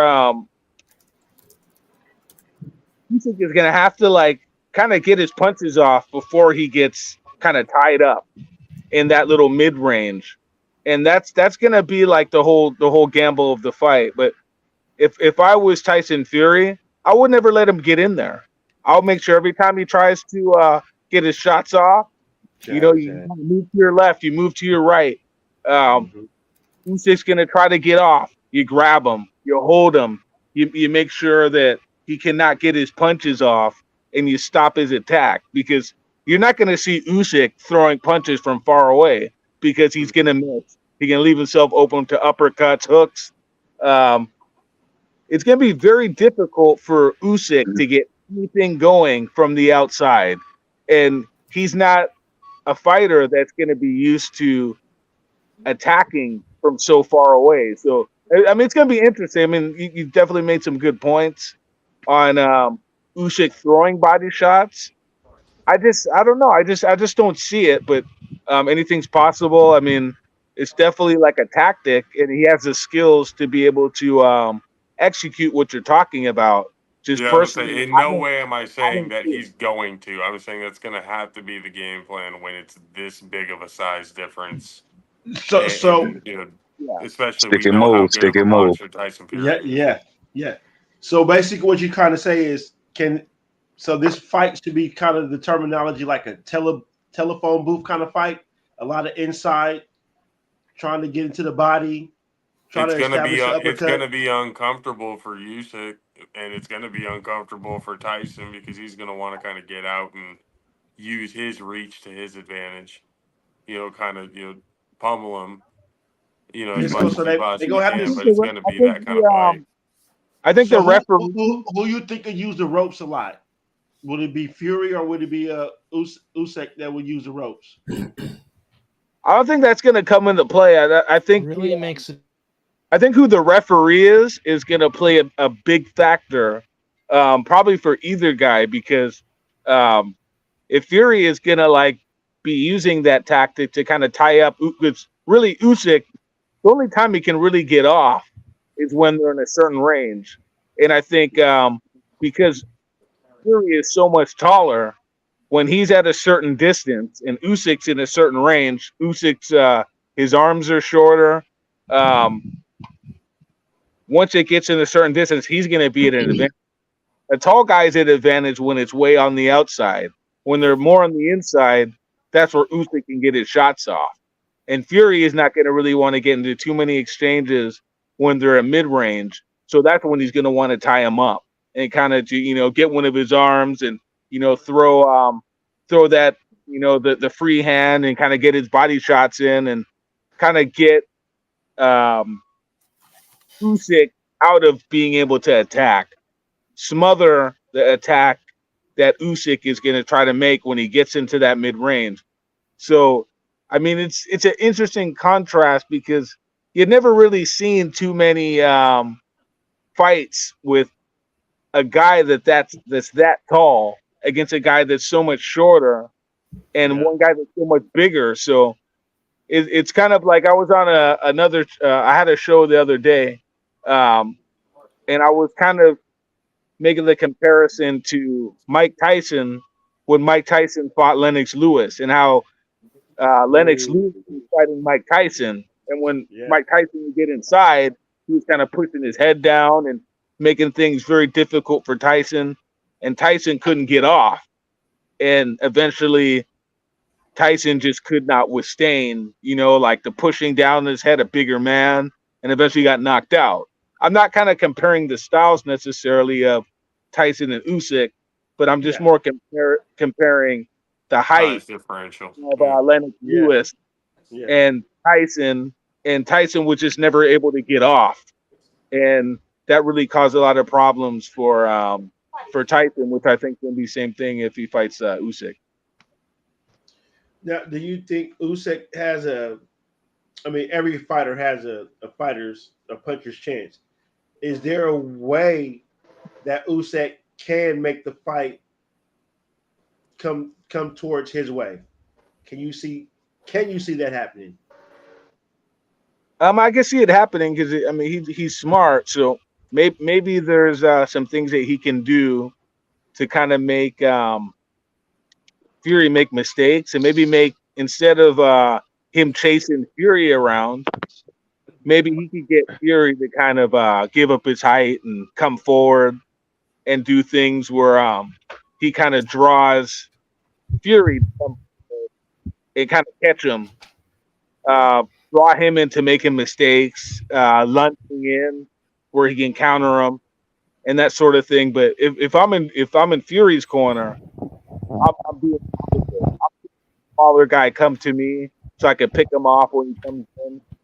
Just put him in a position where he has to take more chances than he's normally used to do. So I think it's a psychological battle where they're going to be going to press the action. And if I'm Fury, I think I would make the shorter guy have to be the aggressor, where I think Usyk is probably not that comfortable. Mm-hmm. Not going to be comfortable coming forward all the time. Hey, Dub, I got some Usyk highlights queued up if you want to let him on the show. Say that again. Sounds good. So I got some Usyk highlights queued up if you want to let him on. Oh yeah. I mean, if you want to, if you want to add to it, KB, go ahead. Yo, how do you feel this fight can go? Give us your little pointers and feel how you think this fight for each fighter. I ain't even gonna lie to you. I didn't even know that the day fight was coming up. So that's why I've been sitting here listening, because I'm like, man, okay, I got something to watch now, because I wasn't even, I was really into this, the playoffs is on. So I've been more basketball and, WNBA than anything. Okay. It's the second WNBA reference of the night. It sure is. They're on fire. Ain't nothing This wrong is true. with WNBA. This is nothing wrong with WNBA. I'm mad that the Monarchs is not still around. And I'm loving NBA. Which, by the way, The Bay Area Valkyrie. Right. Hey, Right. Big shout out to the Yes. Big shout out to the Warriors for the organization for that. That's gonna be tremendous. I'm a little upset they got the Kings colors. even though it's purple real. too. They got the Kings colors in there. I don't know if I'm feeling that, but I'm still gonna rock because they're affiliated. That was the Warriors. But let's be real. Fuck you to the Kings. But let's be Taking real. the Bay Area The team damn and making logo. them purple like the We all know what it Monarchs. is. But let's be real. We all know what the logo is. The logo is the damn Pontiac symbol. For those that know what Pontiac is, it's the old Firebird Trans Am My It's dad Pontiac. had Right. a my dad had a The shape of Pontiac it is. Firebird. So yeah, I think Pops had a Pontiac Firebird. Who didn't have a Firebird? But yes, indeed. Straight up. Almost everybody I've met had a Firebird at Well, one heck, I point in knew their people. life. Yes, definitely shout out to them. Well, heck, they had a freaking Pontiac Fiero. I'm The trying to old remember what my four-speed. I'm trying to remember what my dad had. He had a Pontiac something, but I can't remember what it was. And those Pontiacs lasted a long I time. like this record. I like My this dad had record. his Pontiac Don't make since them like they before I used You know was to. what? born. James Toney. A lot of people don't know who James Toney That is. is That's a very good That question. is a That's a very damn good. good. That's a very good. That's a very good question. Ooh, yeah, I like that. Did you not classify Ali as a counterpuncher? That's a very good question. Oh no, Ali is a damn good counterpuncher. Ali was one of the greatest counterpunchers of I all time. mean, That's the what I'm saying. rope dope says it. The rope dope explains it enough. Oh, that was the best example. That was his classic counterpunching. Exactly. Like, I can't beat it. Can't do it right now. Yeah. I think we Well, I also mean, you have got to Ali, take into you fact got- of the mind games aspect of the whole thing. Can Usyk get into Fury's head I don't think there's to any be getting able in to Fury's fight head. to be able to fight his fight? So my thing with Fury, I don't like his fighting style. I don't like George Foreman's fighting style. They're not exciting to me. Lennox Lewis was never exciting to me. Buster Douglas was never exciting to me. The big, lumbering, jabbing guy that's got good footwork, but Yeah, I not. feel you on that.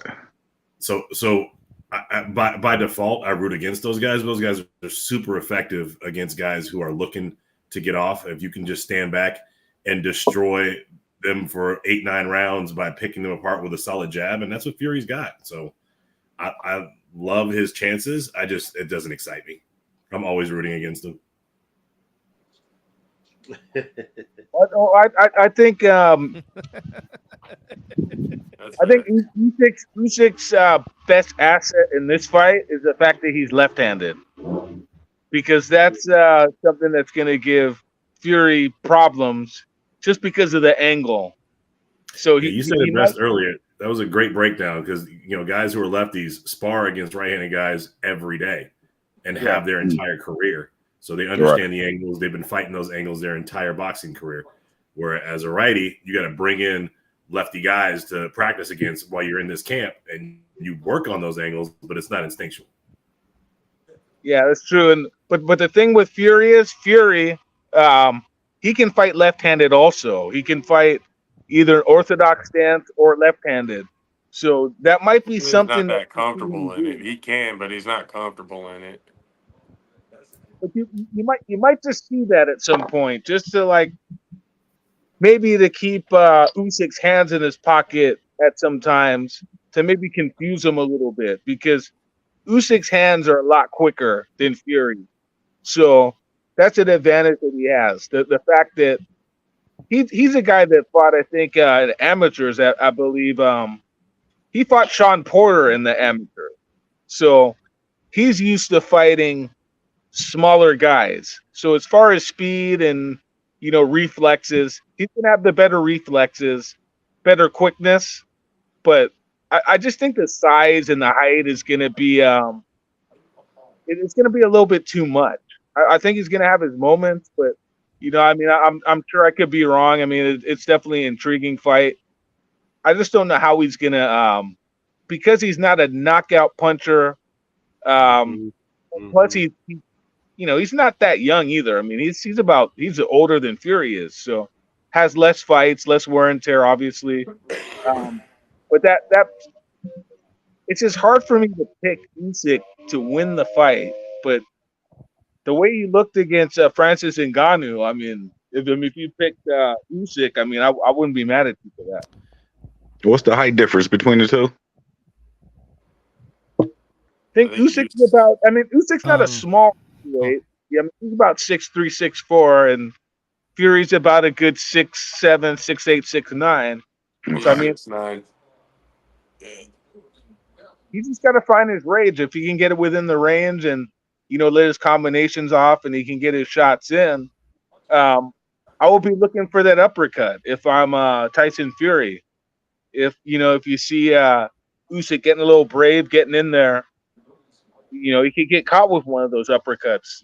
Because Fury's got a good uppercut. He's got a good um, range of punches that he can throw that will get Usyk's respect. I mean, he starts landing those punches.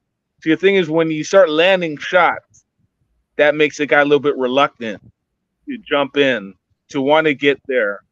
And Usyk's going to have to get there. He's going to have to get to a certain spot to get his punches off. So if it's an outside fight, I mean, Usyk's going to be, in trouble. I mean, this footage you're watching is very good that you're showing. But see, watch how Anthony Joshua is fighting.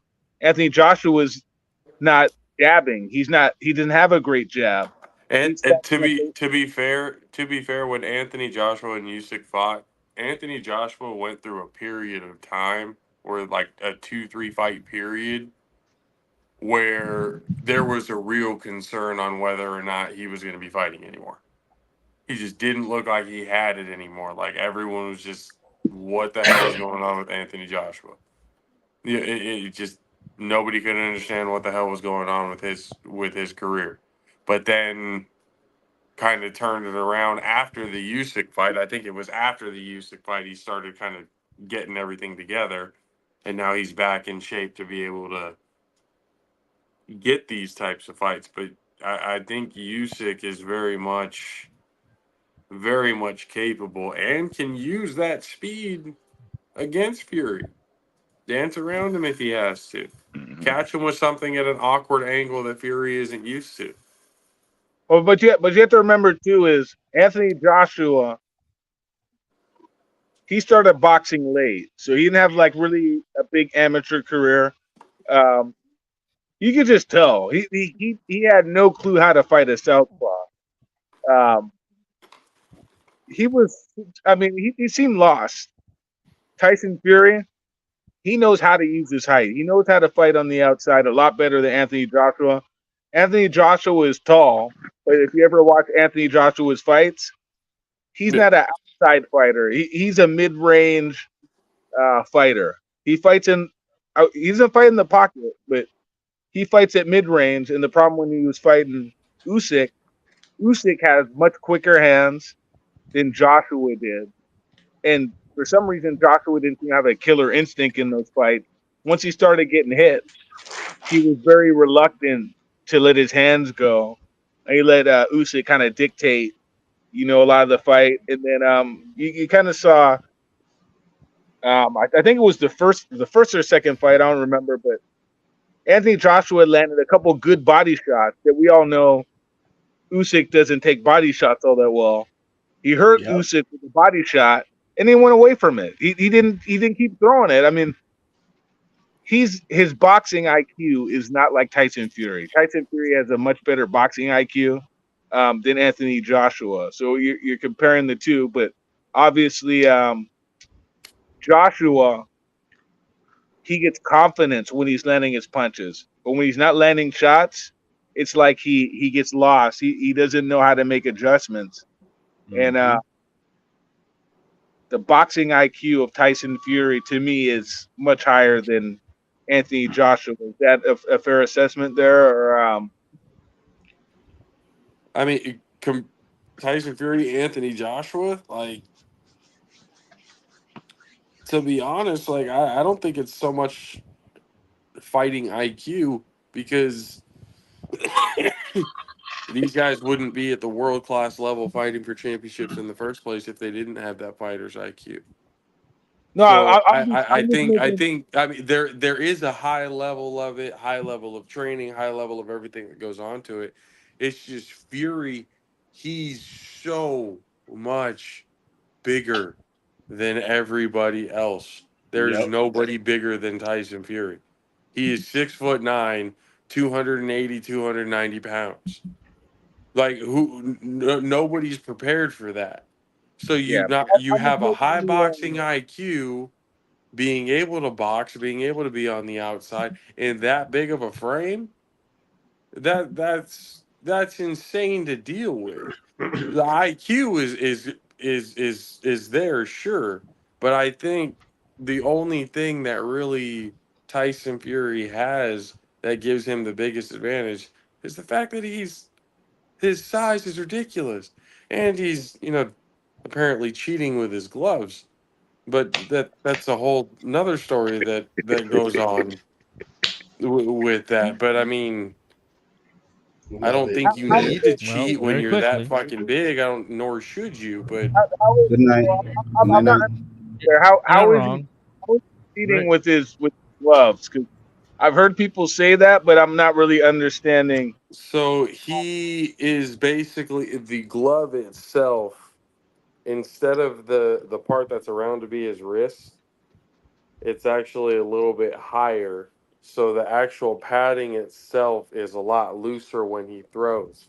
So when he throws, it's not really a punch like this, but it's kind of a rabbit punch from the side where the glove will come back, but basically his bare knuckle will be exposed to be able to hit him.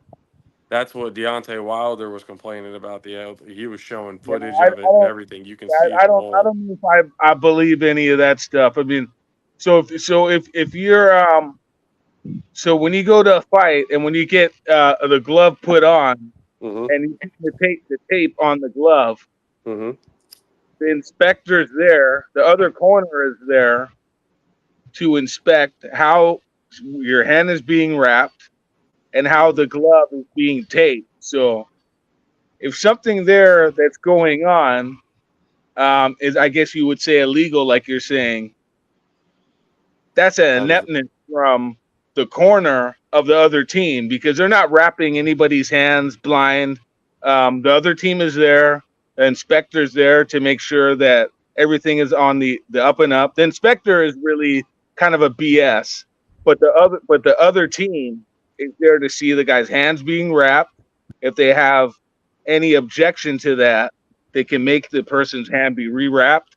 They can make sure that the tape is put on properly. That's a part of the process in boxing. So I understand like And what I you're just saying, I but just want to be sure of this. Even after the taping process, getting leading up to the moment they walk out to the ring, do they have somebody keeping an eye on them, making sure there's no tampering whatsoever? well, I mean, there's nothing you can really hamper after the glove has been wrapped. I mean, there's certain things I guess you could do, like so. For The example, the hand wrap, yeah, but the adjustment of the actual glove is something different. Wrapping the hands is something different, but the tape gets loosened up on gloves all the time. Even during the fights, you can see them.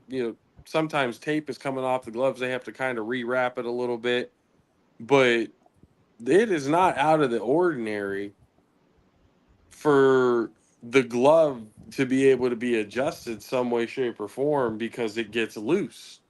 well, That most it, it, so we're not necessarily talking about the hand wrap underneath the glove. We're talking about being able to tamper with the glove itself.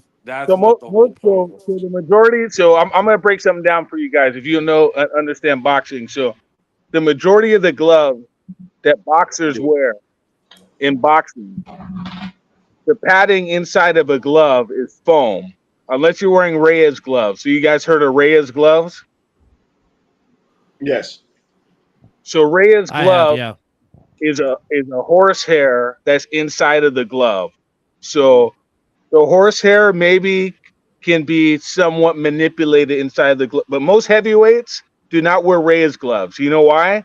Because Reyes gloves, it does not protect your hands as much. It's a puncher glove, but most heavyweights, actually most of the boxers nowadays, do not even wear Reyes gloves because those gloves, usually fighters in fights, they damage their hands. You can hit guys harder, but you have more chance of hurting your hands. Mm. The boxers wear gloves where there's foam. You cannot really move that foam. The foam is going to be where it's going to be at.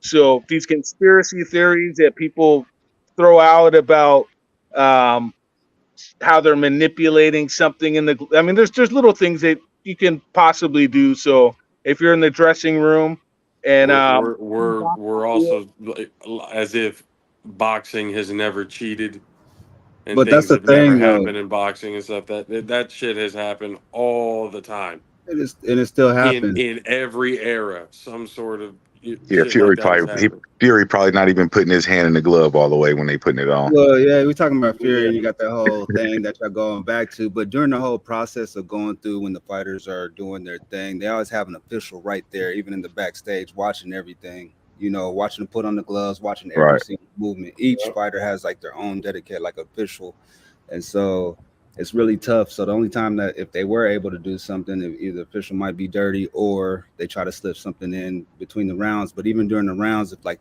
the tape is loose or whatnot, you're gonna have an official right there watching. Yeah, you're gonna watch him. You know, like hey, looking and stuff like that. So those are like common things that they do to try to help. I'll be honest with you. When somebody's in the corner, the last thing they're thinking about is trying to manipulate a glove to put padding to give them an advantage. I mean, there's so much stuff going on. I mean, there's guys in corners. They're not even putting the guy's mouthpiece back in the guy's mouth. The guy comes out in the round who got his mouthpiece in. There's so many things going on. I can kind of understand, like, I mean, people watch stuff on these people make these YouTube videos about. Well, Deontay Wilder was the one who gave the information. No, I know, the videos. That's why I was. No, I get you, but he got knocked out. Definitely. It was a lot of sour grapes, I'm sure, that was there. But I mean, it's what it is. I mean, I think in this fight, the last thing that Alexander Usyk is worrying about is any of this thing that we're discussing right now. That's true. Usyk is a true champion. He's gonna come to fight, and he didn't even follow through with that punch too that he dropped Wilder with too. It wasn't even a follow through. Wilder was like the only chance. Just Wilder imagine was if he like did. the only one who was just as big. Facts, Dub. Like watch when they showed the one right here. This wasn't even a follow through. Oh well, we got a little pause in the that wasn't even a follow through. He's kind of pushed him, but the uppercut is what put him out. Yeah, exactly. And yet, even with that, not that full-fledged punch, Wilder looked like he was still woozy when he got back up. Thank you. That uppercut is vicious. And that's like saying, just imagine if he actually followed through on his punches, which is insane to think. So KP gave his prediction for the fight. Now, real quickly before the rest of the panel gives predictions, let's real quickly go to the tail of the tape. As Fury is 35, Usyk is 37. The Gypsy King is 6'9". Usyk is 6'3", so there's the 6-inch advantage. Of course, the reach measured from the armpit to the end of the fist, 85 inches for Fury to 78 for Usyk. Records coming in, Fury is 34-0, one draw with 24 KOs, and Usyk is 21-0 with 14 KOs. Both men coming off their last fights, of course. Fury fought Francis Ngannou back in October of 2023, and then Usyk fought in August of 2023, beating Daniel Dubai. Of course, it was a split decision win for Fury over Ngannou and a KO win for Usyk over Daniel Dubai. So there is the tail of the tape involving Alexander Usyk and Tyson Fury. Now, KP has given his prediction of who's going to win the fight. Who does the rest of the panel like in this fight to unify the heavyweight championship of the world? Well, me and you are going to go last, so the panels is predictions. Open to whoever wants to. Fury. Take that. I'm rocking with Fury. So we got Fury. Man, I'm gonna go with Jip too. Yeah, mine's already out there. I'm rooting for Usyk. Jip King. But I'm not a boxing fan, but I'm just gonna go with the Gypsy King just because. There it is. There it is. All It's right, a safe Dub. pick. I know. It's a safe one. You go, Dub.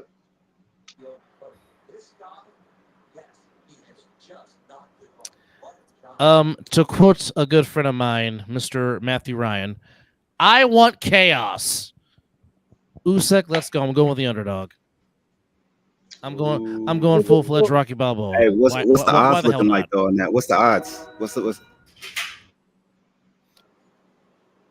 Well, I'm Oh, glad you Did he asked. say it was like We'll get to 50-50? that in a second. yeah, All it's right. even like a plus Yeah, one. right now on William Hill, it's minus 115 for Fury, minus 105 for Usyk. So Usyk with the slight edge in the odds.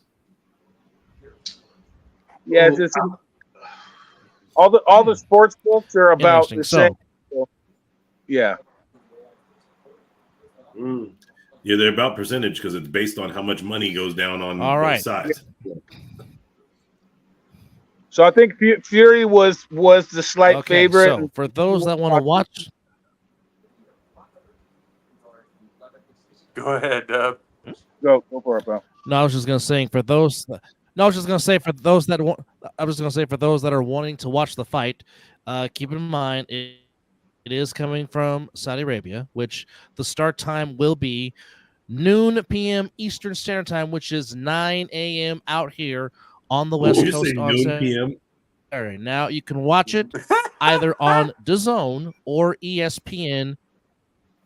Noon p.m. Eastern, 9 a.m. Pacific Standard Time, which, oh, by the way, that is, well, 12 noon is p.m. That is noon Eastern. That is 10 Central, 8 or 10 Mountain, and that is 9 a.m. Pacific Standard Time. And oh, by the way, if you're in Hawaii, that is right smack dab in the morning at 6 a.m. Again, you can watch it on pay-per-view or ESPN Plus pay-per-view. For those that still pay, it is $69.99. Yeah, we pay. But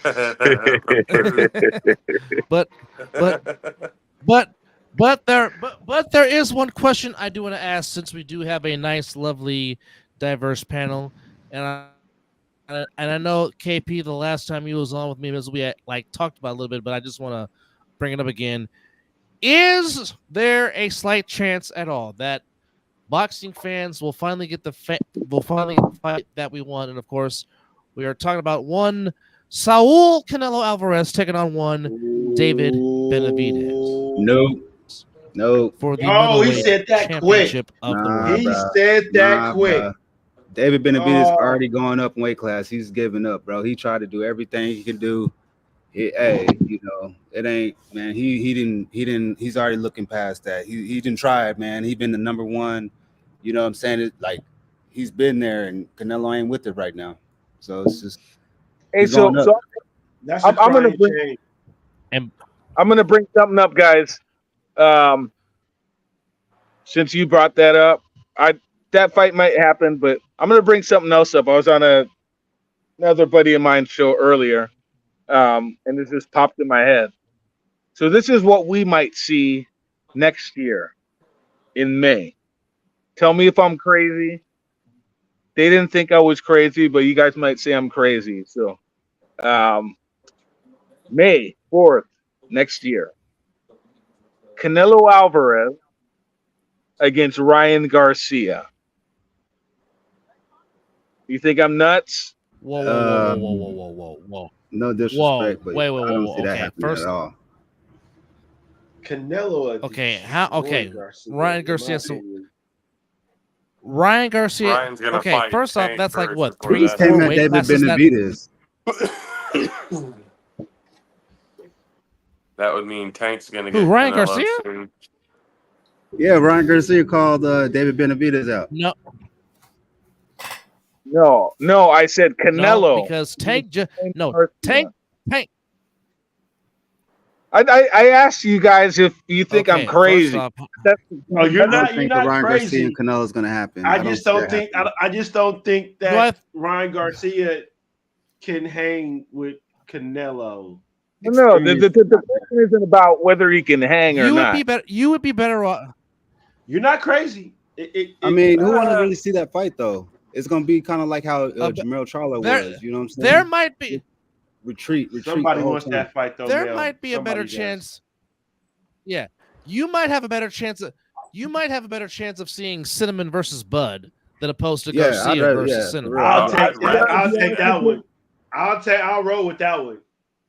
Or even Earl Spence. Now, KP, can we get that one? Do you think we can get that one? Canelo against Terrence Crawford. Yeah, I think it's a great fight. But the thing is, so for example, Canelo already kind of shot that one down.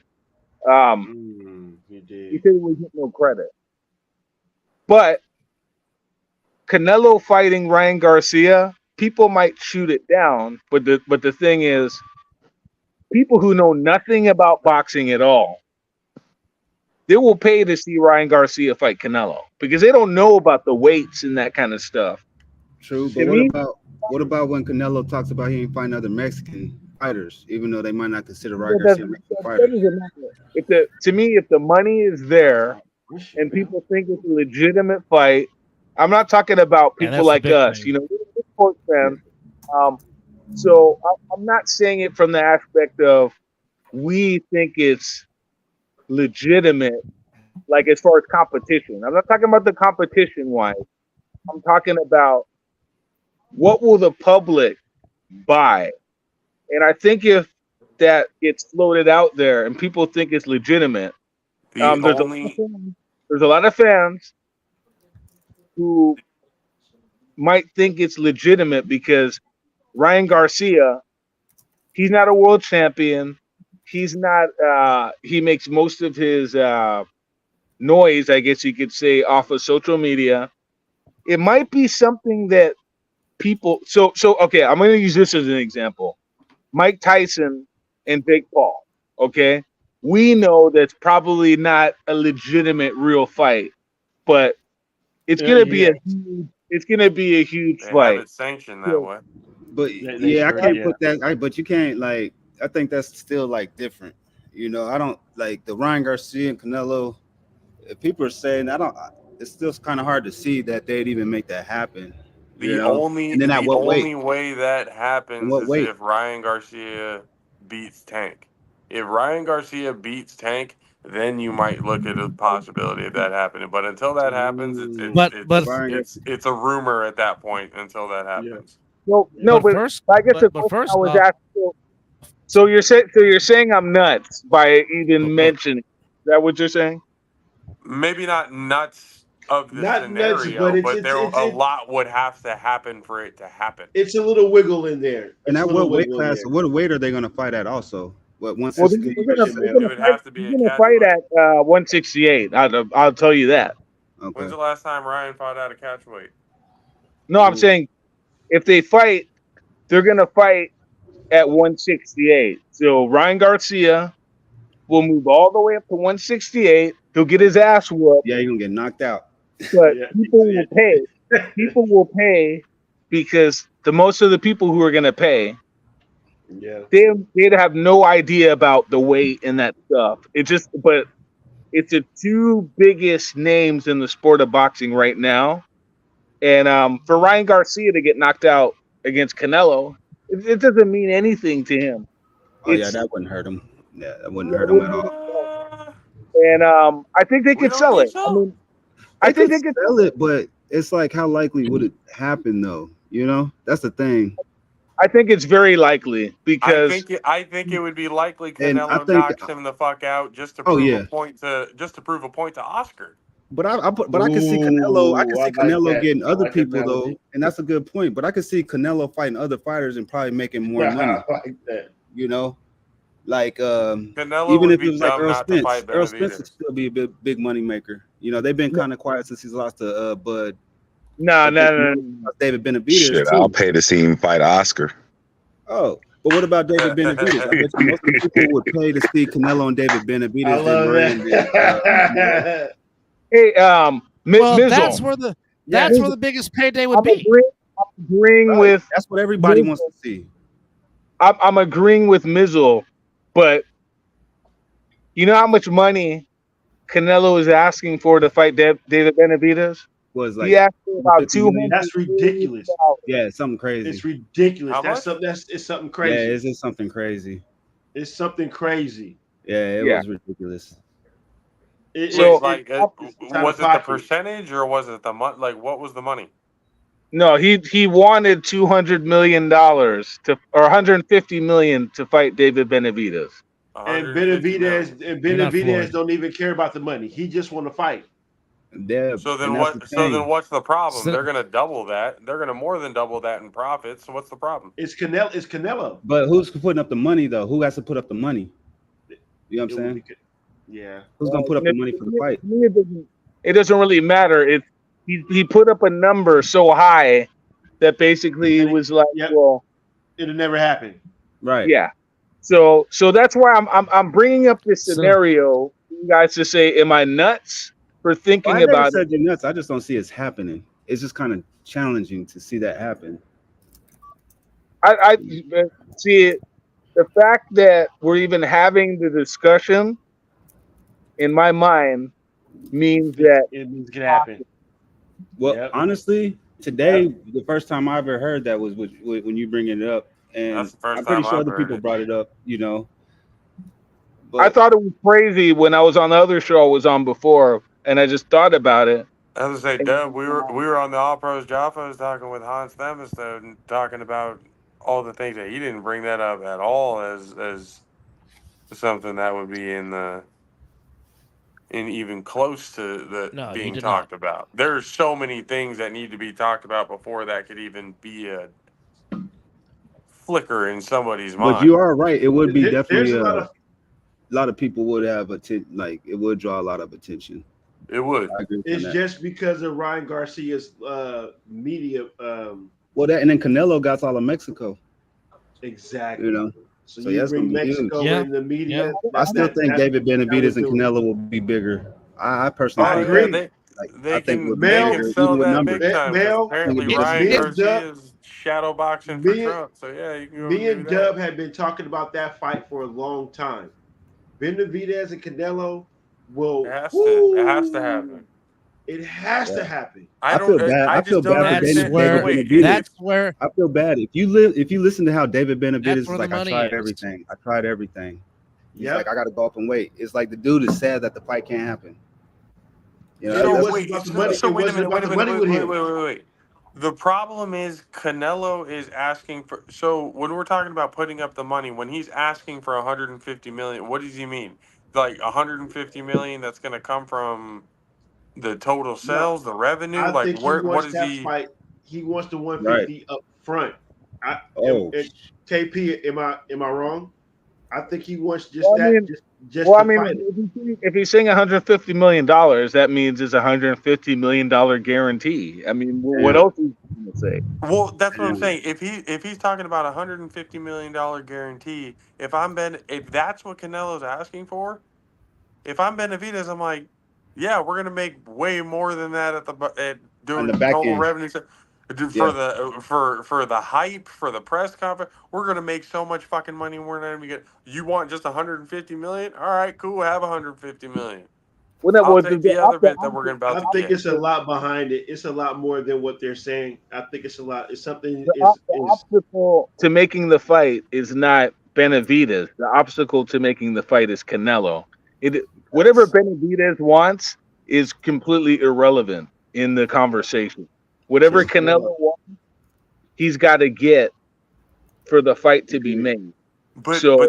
But the point here, so yeah, it's what Canelo wants because he's what they call the A side. If Canelo wants 150 million, is it not then up to Benavidez's camp to respond and say yes or no? Well, it doesn't make a difference because Benavidez's side is not the one that's going to pay the $150 million. It's got to be somebody, a promoter or a network that is going to, or the Saudis, I guess you could say, because it's only outlet that has that kind of money that's going to put up money to pay for it. So really, Well, that is it the Saudis trying to put up the money for Bud Crawford and Canelo? If I'm not reading that correctly. well, I mean, that's the only people that are insane enough to put up that kind of money because they have so much money that they're just gonna wash money like it's nothing. Wiping Yeah, their ass. it's like they get money just for being Saudis and stuff, man. You know, being a Saudi. Like I was out in Qatar. No, this is real talk. A lot of them countries, like I was in Doha, Qatar, for being like you know, from there, they're getting like something like 80 grand a year. Just something just because all that money they have out there, it's crazy. The money ain't. It's easy out there. That's why you're starting to see more and more fights out there. You see a lot of more events. It's just not the boxing events. You see Hey, WWE I'm out about to there. be up there next month. Shoot, let's go, Derek. Saudi. But I'm to me, down. Look, let's put the lead with Saudi too, man. Look. to me, this conversation, what's interesting about it is the understanding of the business. This business, I've been around this business since 2005. So, if the money is there, the money is not about necessarily like the matchup. But like the matchup is great. So we want to see Benavidez against Canelo. Yes, That's what we all want to see. I think we're all in agreement with that. Right. That's a much more competitive fight. Yes.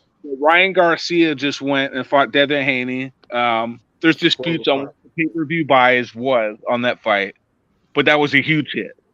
You possibly cheated. Obviously, Ryan Garcia is way more We got fans. cheated for sure. He has way more fans than David Benavidez does. All right. So we can obviously agree that David Benavidez and Canelo is a much better fight to make, but people that don't know nothing about boxing, okay, and you sell them Canelo versus Ryan Garcia, and the fight gets signed tomorrow, you think people will pay a lot of money? I think, in my mind, you can tell me I'm wrong, whether or not it's a competitive fight or not. Ryan Garcia has a lot of fans, a lot of dumb fans that don't know anything about boxing. No, he's right. That's right. A lot of them. Yeah, that's true. And then just to piggyback off what you were saying, Ryan Garcia has 12 million followers on Instagram, and David Benavidez has 600,000. Wow. There you go. Yeah. There you go. Do any of those people understand the difference between 140 pounds or 168 pounds? I guarantee you asked them, they probably wouldn't know the difference. No, So- they wouldn't think too much of it. So to me, the fight, it's in a sense, it's like while I was asking you if I'm crazy, it sounds ridiculous, but in reality, it's not. It's almost like Jake Paul against Mike Tyson, which to me, the fight is kind of ridiculous in a way, but it's getting so much attention. So this week, there's been a bunch of stories on Tyson Fury and Usyk, but the fight that's getting all the attention this week, because there's a press conference, is Mike Tyson against Jake Paul, which to most of us, you guys are sports. Spinal. I hope Mike Tyson kills him. So that's what I don't even know, man. wants. It wouldn't even surprise Spinal. me. Like, I don't know. Spinal. Mike Tyson's I broke gonna my kill back. that baby. Spinal. But what fight this week is getting the buzz? A real fight for the heavyweight unification, the first one in the last 20 years, or Mike Tyson against Jake Paul, which is like it's a WWE. That's all You it know is. But you bring up a good point with all this YouTube stuff. It is changing the dynamics of boxing, and so it might start to transition that way, where it's like, hey, fuck it, we're gonna start doing these crazy ass matches that might not make sense boxing wise, but if it's just all about the money and make that bread. Yeah, entertainment purposes. I'm not faulting anybody's intelligence at all, because I know you guys are very knowledgeable. I'm knowledgeable myself. I'm just trying to look at it from the outside, like out of the box, on the layman, like the layman fan who doesn't know anything about. They don't even look at boxing as a real sport. They just look at it as a form of entertainment. and I think that fight is like has an entertainment factor. I agree. See what's I guess there we're that just bringing it up. it could be sold. I think it could be sold to the public. Really do.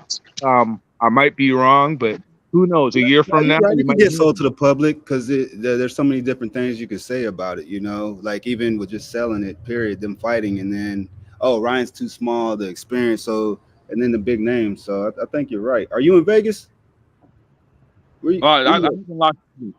you're allowed. I was like, hey, if you're in Vegas, then man, we just gonna have to link. All right. Oh, of course. Yeah. Yeah. I was like, I was like, hey, we got to get him. I know about this show from my buddy Tony Alvarez. So we work together and stuff. So Okay, for sure. Tony is the golden voice. That's what I call him. Who by the He got the golden voice. Bless your heart, sir. I appreciate you. Bless your heart. That But I guess the question is, what would be the biggest? I mean, okay, obviously we know that Benavidez and Canelo is the fight that we want to see. That's the biggest money-making fight out there. Outside of those two, what would be the biggest fight that boxing would need outside of Benavidez versus Canelo, in your opinion, KP? Man, it's got me on a string there. What would I like to see, or what's the biggest fight outside of that? Is so maybe frame it a little bit different. How do you want me to? We can do both. We can do both. Give me a fight that you would like to see, and then what do you think the fight that boxing needs if we can't get Benavidez and Canelo? Fight I would like to see. Tank against Lomachenko. Yes. Hey, I was gonna. Yeah, that's what I want to see. I ain't mad at that one. A little bit over. That's the one. He still looks good. I mean, he still has it, you know. And That's I nice. probably would lean to Tank, but Lomachenko, I mean, he's still a beast. So yes, he is. Yes. Yeah, so I mean, that's a good fight. I would like to see Crawford against Canelo too. I mean, that's a good super fight. At what weight would you want to see them at? I mean, well, they got to fight at 168. There's no catch weight that's going to happen there. There's no way. Bud don't care. Bud does not. Bud does not care. But he just want to fight. Bud don't care. He just want to fight and say Omaha. Bud wants to be undisputed. Hey, he said he got to stay. He better stay in Omaha. Did somebody say he better stay in Omaha? No. I say he just wants to say Omaha. Oh, I thought you said he better stay in Omaha. No. Bud wants to fight anybody, anywhere, and he just wants to go in there and represent Omaha. That's it. Yeah, there's not really. I love Bud and bring Omaha with him wherever he's fighting. You damn right. I love Bud. Bud is a tremendous fighter. You know, another one I'm going to say. If you kind of know these guys, I'd like to see what's the guy's name.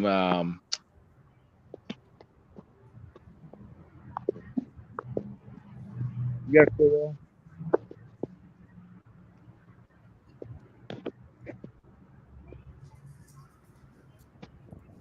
So this will be at puts his thought back. At 140. Really?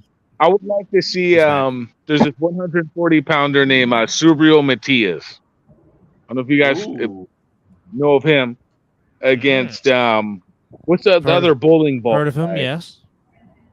The other guy at 140, Shakur. The guy that fought Tank a while back gave him a lot of problems. Pitbull. Yeah, hey, he's a dog. Isaac That Cruz. is a hell of a fight. Isaac Cruz. Yeah, Isaac Cruz against Subriel Matias. That's one I want to see. That's a real brawl. They're both going to come forward, crash right together, fight in the pocket, and one guy's going to get knocked out. If they don't get knocked out, I mean, it's going to be like Jose Luis Castillo and Diego Corrales, like another fight like that, or Mickey Ward. Now you're talking to my heart. Now you're talking to my heartstrings. That is. yeah, that's a fight I want to Diego see. and Castillo was the second greatest fight I have ever watched. That's the second greatest fight I ever watched live in my life was Castillo and Corrales, and how Diego somehow willed his way to win the fight after getting knocked down twice. I will never know. But I mean, that Yep. fight was just guts personified. But Mr. Duncan, to clarify, you don't get the Packers this year on Thanksgiving, but instead you'll have to settle for the Chicago Bears. So the Thanksgiving games, besides Packers and Lions, Hey guys, is I the Lions and The Chicago Go ahead, Who Kevin. Cares? I gotta go in a minute, but I'm gonna ask everybody a question before I go. 'Cause I always like to do this. I'm just kind of messing with y'all, but go ahead. I'm going away from the boxing. But before I go, who you guys like? Because I'm a big NBA guy. This playoffs has been kind of crazy. I think the Mavs, they won today, right? hmm Yeah. They beat They did Oklahoma City. 104-92. Yes, they did. All right. And then Denver, they made a little comeback Yes, they from did. that too. Who do you like for the championship? Everybody, can you say it before I go? Who you like to win the title this year in the NBA? I still like Minnesota. I'm sorry? Denver. Yeah, I gotta want go the with least I gotta likely rock team with to the win. Wolves too. Whatever the least likely team is to win, that's who I want to win. The Knicks? Oh damn. No. No, that means the Pacers. Nobody wants Okay, I the take Knicks to that win. back. Well, like Nobody Nobody, wants to win. I want. I'm going with the Wolves with everybody else. Nobody likes like the I Celtics, huh?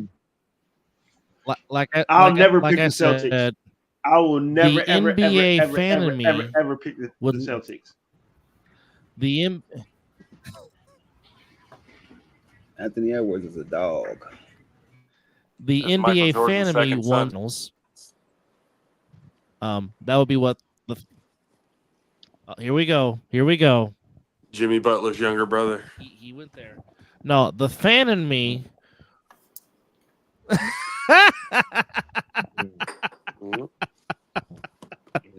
The fan of me Y'all, wants man. T-Wolves and Knicks in the Okay, watch finals, this one. but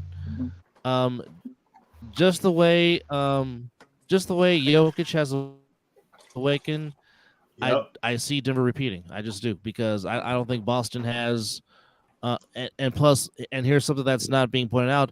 Porzingis has not played in a minute, and the Yeah, they Celtics need have no him. answer for Nikola Jokic. They don't. Yeah, Do they, bro? the future four-time They MVP. need Yeah, they Porzingis need- for they sure. need He has Porzingis to back. touch the floor. Agreed. Well, Denver's the only team that's been like still kind of healthy. All these other teams have all these injuries and stuff. So I think you gotta go with Denver right now. I mean, really, Yeah. I mean, I thought the Timberwolves were gonna take care of Denver, but now it's not looking too good. So I'm kind of They lost. Jokic They lost their is shot there, when they lost Denver- both games at home. long as Jokic is there, Denver's got the shot. If something happens to Jokic, it's a wrap for Denver. That's how it is. MJ side. What the God?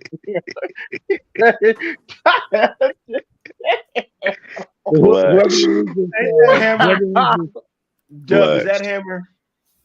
whoever wins this Denver and Timberwolves series, that's the champion for me. Yeah.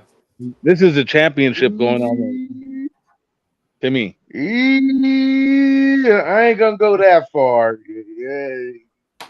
Okay, Steve and Dallas gonna give somebody a run for their money. Dallas, I'll say this. I don't think Dallas OKC gonna win the next surprised. game. I think they're done. Dallas surprised me how well they have played in the trade they got for their big men. Mhm. It's really kind of showing up now. I didn't think it was, but Dallas is really surprising me. And if Luka can keep those lobs going, everything else, Dallas is going to be kind of tough. Now, I'm still picking Denver. But if you said Dallas versus the T-Wolves, that's a whole nother ball game. That's something that Dallas might be able to do. But if it's Denver, Denver's got it. But it like I said, Boston better hurry up and make it through the East, because really they'll play the Knicks, give that 6 or 7. There's your real challenge. Boston gets out of the East, and then depending on who makes out the West, if it's me, Boston should be able to beat everybody out of the West except maybe Denver. Maybe Minnesota challenges a little bit because they have height, but if Minnesota got to first get out of there. But I'll put it like this: Denver and Minnesota should be the champions. That's just plain and simple. But let me throw this wrench in, because if it does end up being the Knicks and the Celtics in the Eastern Conference Finals, here's my question. And outside of 5,434-year-old Al Horford, who in the hell is going to keep Hardenstein off the offensive glass for the Celtics? Because Hardenstein has been a monster on the glass during this whole entire playoff run that the Knicks have been on. It's a huge reason why they beat Philadelphia. Sorry, Mizzle. It's a huge reason why they've been up in the series against the Pacers. Who on Boston can counter the offensive glass rebounding of Isaiah Hardenstein? That would be my question. That's a good question. I'm really trying to think about it right now. Boston, Porzingis, who's their other? Porzingis is out for the thing. Who's their other big? Porzingis have another? Yeah, he has not played in a while. Not a minute. They said he was on the floor. Other than Al Horford. No, don't Boston have another big? Other than Al Horford.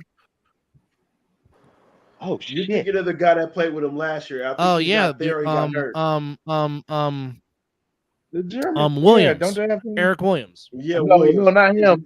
No, I was thinking, but no, you just brought up a good point that I did not think about. Oh shit! Because Porzingis was made to well, okay, no, I'll counter that. Who's guarding Porzingis? That's the whole point why they got him, to bring those big out to open up the lane. So who you're gonna have Hartenstein? Are you staying inside and you letting Porzingis hit those threes? Which, if he's healthy, he's gonna do. That was the whole point of having Porzingis in there, to bring out the bigs, to open up the space. That's what Boston did that for.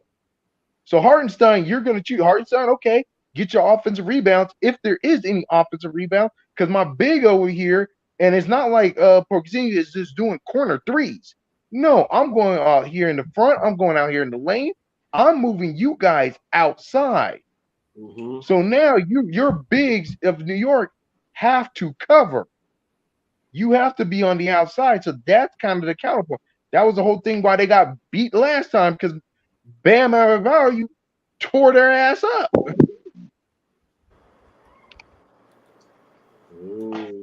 So does anybody agree with that? Boston might not be able to clutch. I can't knock it. We see what happened to Boston all this time. I mean, Boston was up 3-0 last year, and Miami made it a game. I mean, that's always been Boston's problem. Well, we already know that Boston's gonna choke you one game. That's just what they do. They let the Cavaliers have a game, which it should have been a sweep. Hey, what's a gentleman's sweep? It's just not the familiar gentleman's sweep. No, because Boston plays that way. Every series they give themselves a game to where they look like, wait a minute, excuse me, did you guys forget how to play basketball? You just dominate. You totally dominate the last game, but you come into this game to where you should put this team away, and they play like crap. Hey, you know why? They rely on a Dookie. That's all we gotta say. The Dookie is their lead person. Hey guys, all we gotta say. I gotta go, but I'm just giving my final prediction. Denver. I mean, I thought Timberwolves were gonna get them out of there, but I'm just gonna ride with them. They look like they got the best player in the league, minus Embiid, who chokes in the playoffs every year. So hear you say that. Yeah, I'm going with Denver. They seem real solid. They've been figuring it out. Good squad. But I think next year I like the Timberwolves. I really like that team. Ooh. If they can make it out of this series and somehow pull it out, I go with them. But I think Denver got their number this year. They figured it out. I'm gonna put something out there for you guys just for future reference. You hear first. Everything's great with Minnesota, but Minnesota has a bigger problem coming in next year, and it's called finances. Because that owner is trying to sell the team, and that owner don't ever do anything over the cap. And this team is great, but is this team gonna be affordable? Because this dude still owns the team and everything else. It's already talked about. This team's about to go way over the cap. They haven't even put in Anthony Edwards' contract yet. This team might be great and might get broken up because whoever the owner is going to be is not going to play that luxury tax and definitely ain't going to be paying the over thing that they have to pay. Rudy is money. Cat is money. Mike Conley's on a money. This team might get broken up before they can do anything, and it's all because of finance. So I'm just telling you guys right now, this might be the greatest run of Minnesota, and it will not stay around because of finance. But you know what? Telling you now. Hey guys, I just want to say bye. They've been fighting. They got beat. Just want to say bye, guys. I got to run. Yep. All right, bro. All right, everybody. Thank you for chiming in, man. All right, good night, guys. It's been great. Definitely got. And I just want to say congratulations, guys, on number 200. Oh yeah, congratulations! Whoa! Yeah. Show episode 200. Yeah, but Minnesota, yeah, man, they got problems, bro. Like even the finances, and then too, don't seem like they vibing right now. They falling apart. So somebody's going. Well, they had their opportunity. They had their opportunity, and they didn't. What's the word I'm looking for? They didn't take advantage of it. Yeah, there it is. Yes, they didn't capitalize, and now they gave the defending champs a chance to just go ahead and take advantage. Right. I'm just saying Minnesota's nice, but like I said, you got the $6 million a year that's going to need to get paid. Mm-hmm. You got a decent point guard that, Lord knows, if Mike Conley went to the Lakers or went over here with a true point guard, Minnesota, like I said, you already paid Rudy and you traded for him, so you keeping Rudy. You want to keep Cap around as your second person, and like I said, Anthony Edwards about to hit that fun max. Alex Rodriguez didn't pay for that team. This team will get broken up beforehand, and it's bad. Who's leaving? I think it's who's there? Is it you say Cat? The big dude. Yeah, Cat's on the max right now. I think he's on his max contract. Yeah. No, I don't see them getting rid of Cat. Cat or Rudy? I mean, what? One of them had to go. That's tough. That's. You traded for Rudy. You traded for Rudy, and you gave up all those draft picks. But now Rudy throwing punches at your team plays. But Rudy over here throwing punches and stuff in a playoff game. Like what, bro? Someone's gonna have to go. Somebody got to go. His best Someone got to give. Hey, I mean, hey, with the Warriors fan out there, they know they gave Jordan the money and said Jordan. Shoot, that sounds weird saying Jordan. Let me correct myself. Jordan Poole. They said bye to him, but because he ain't been right since Draymond Green put the paws on him. That's why they got rid of him. I'm just telling you, everybody's liking Minnesota, but if you read in the tea leaves, because that owner did not sell them to Alex Rodriguez and whatever, he ain't gonna be on the books for that. He was trying to be like the Milwaukee Bucks owner. Oh, we got a championship. Cool. Let me sell this team high and get the hell out of here for this damn tax kick in. Because this is about to be a bitch. And he got out of there real quick. Thank you. How you do? And here comes the taxes.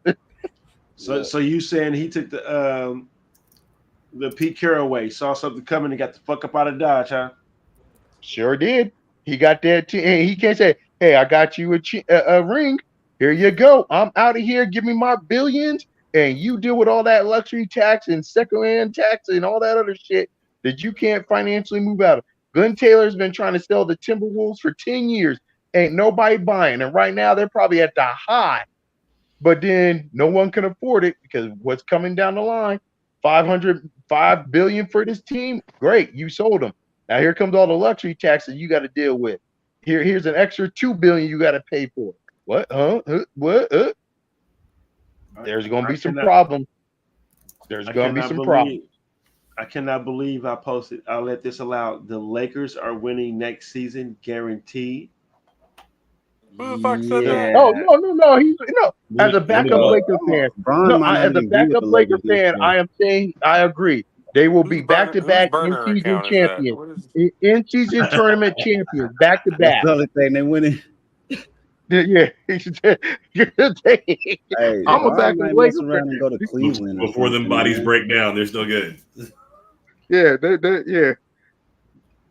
No, you know Dub's around. Dub's in technical quarantine. Well, he has the internet issues, so he'll that Las Vegas win be knocking shit over. Come on now. He'll be chiming back in. Oh, oh, that's cold. That's Oh, I was about to say, didn't he take out that Ice made Spice? me spit up my drink. He took Ice Spice out. That made me spit up my drink. Oh my God! Oh, he did. Did he take out Ice Spice? Is that? Yes, he did. That's 500,000. Yeah. I'll never pull a stomach. Oh my God! Even if I had the money. Damn. The worst 500,000 ever spent. Well, he in Chocolate City right now. He'll make up for that somehow, eventually. Yeah. Let us pray. Let us.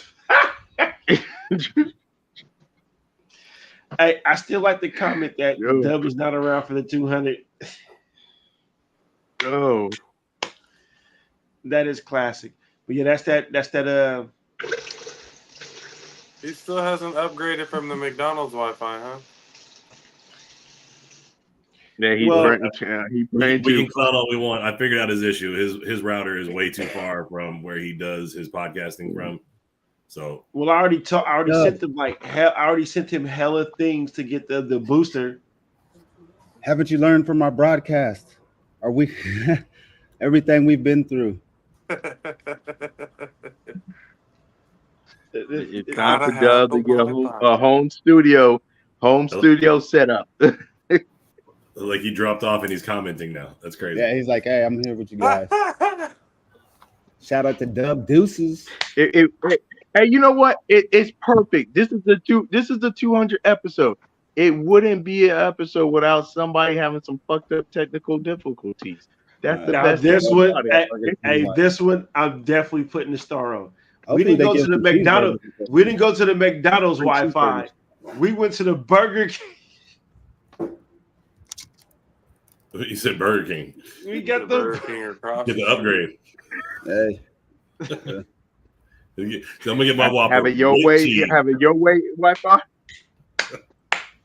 Motherfucker, I said with cheese. Nah. He went to the. He didn't even know. He went to the McDowell's internet. We on McDowell's Wi-Fi right now. No sesame seed bun. Damn, it's like that. He said he hit the golden arcs for no sesame seed bun.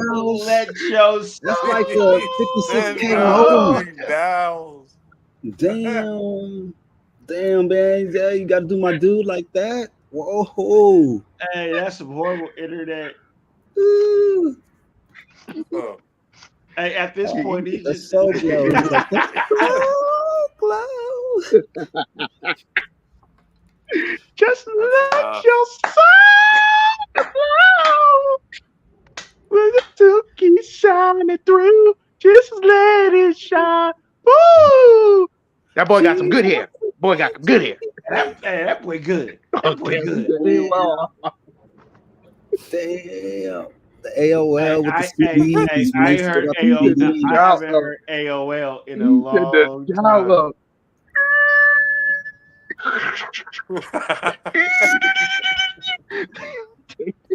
You mean the free disc we all got in the mail for some LO shit? Damn. Hey, hang up the phone. I'm on the internet.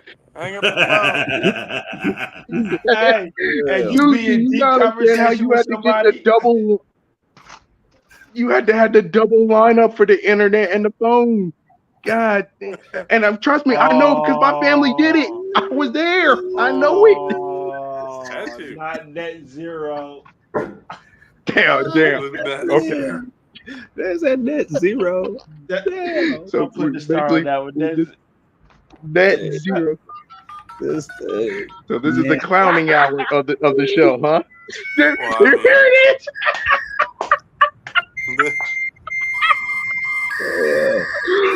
I used to have to run the house with that shit. It's dialing. It's dialing. Oh, damn. The roast of Dub Alvarez. The roast of Dub Alvarez. You had Tom Brady as Dub Alvarez. Yeah. Damn. Shit.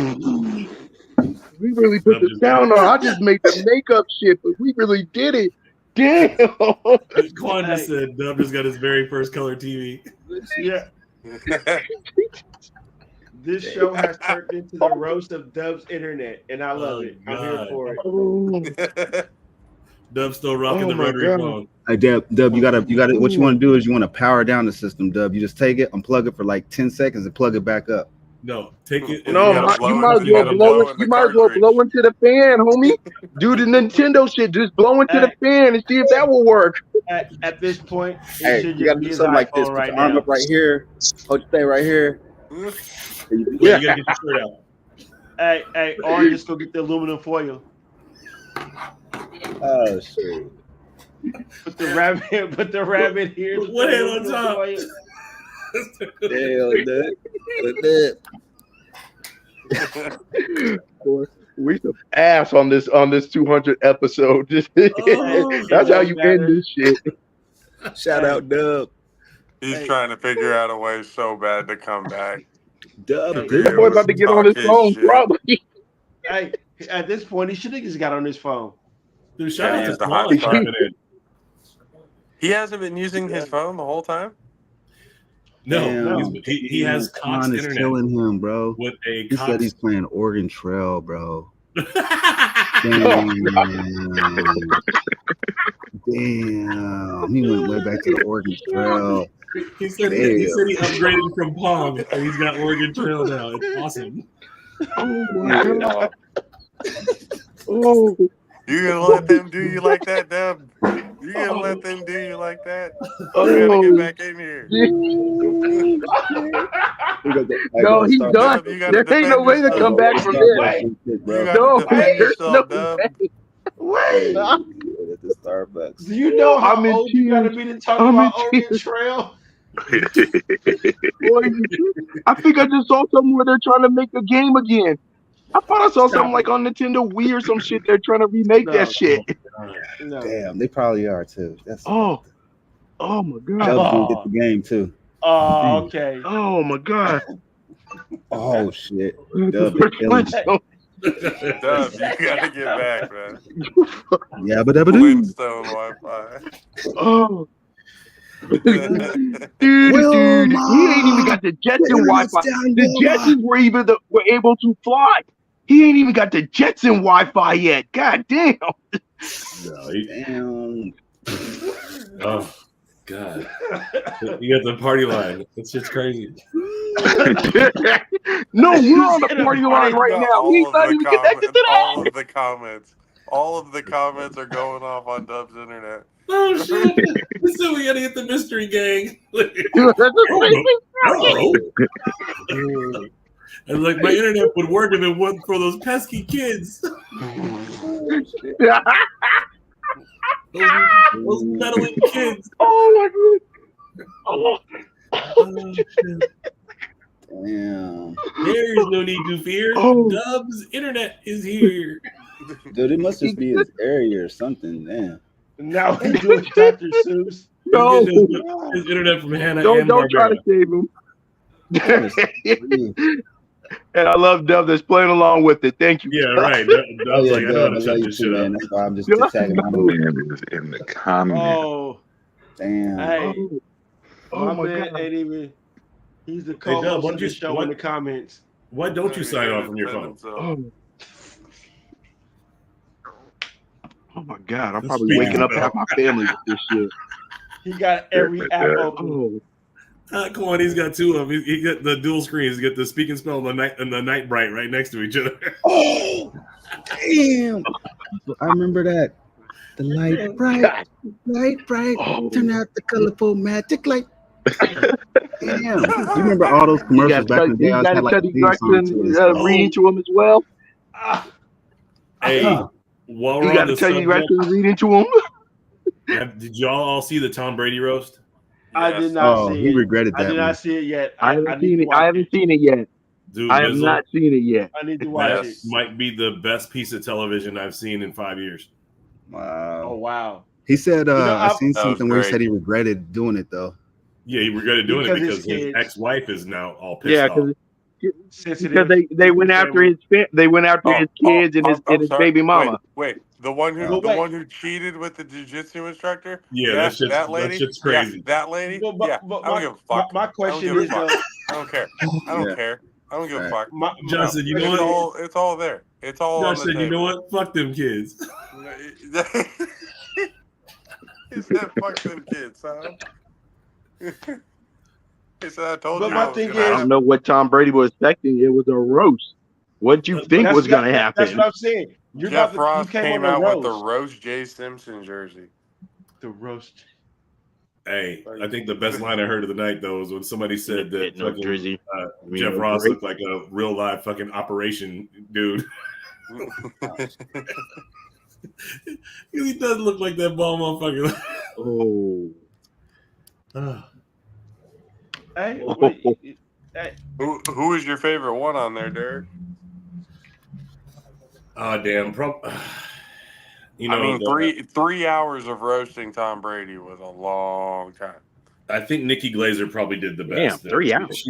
She Yeah, they went in on his ass for 3 hours. yeah, he did. That's what I heard. Jeez. I don't know Hey if I have guys. 3 hours to sit Nikki, here Hey, and I'm gonna watch get the ready show. to hop off, Glazer guys. was It's been a like, good one with you guys, man. All right, Mills. Yeah, Thanks man. for I'll chiming holler in, at you. man. I'll see y'all soon. See you in a couple days, Derek. Everybody, man, it was great chopping it up with y'all. looking forward to All see you right, Sunday, man. buddy. Appreciate you, man. Yeah. Yeah. Yeah. All right, bye. Yeah, Nikki Glazer was good. Who was the best non-comedian to you?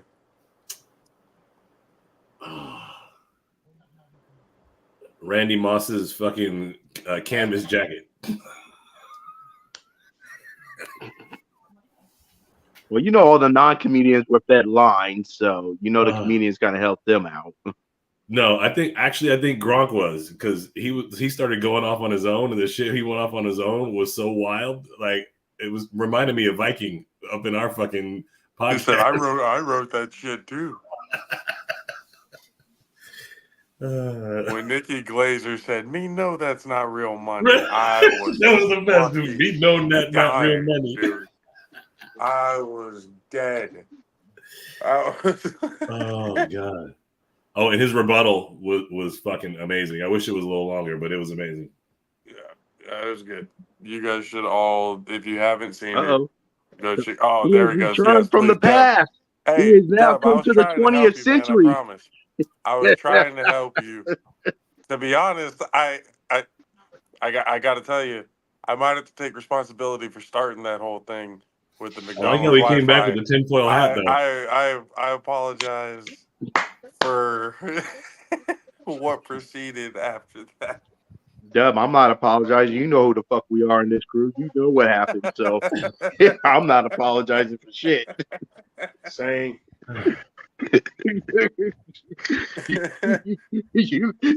Dub, you know our crew, so this is a rite of passage. I'm sure it will come up on my turn. I will get my roasting somehow, but shit, that one was good. Shit that we were coming up with was off the top of the head. That was some funny ass shit. We hold no punches. No, I was watching. We know. We While see. I was doing manly duties. Yeah, we on the throne. Yeah. I was watching. Okay. A little too much Oh, information on that. Little TMI. Porcelain guys.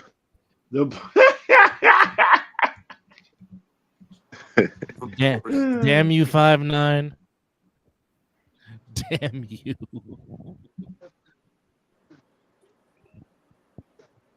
What let me see. What did 5'9" say?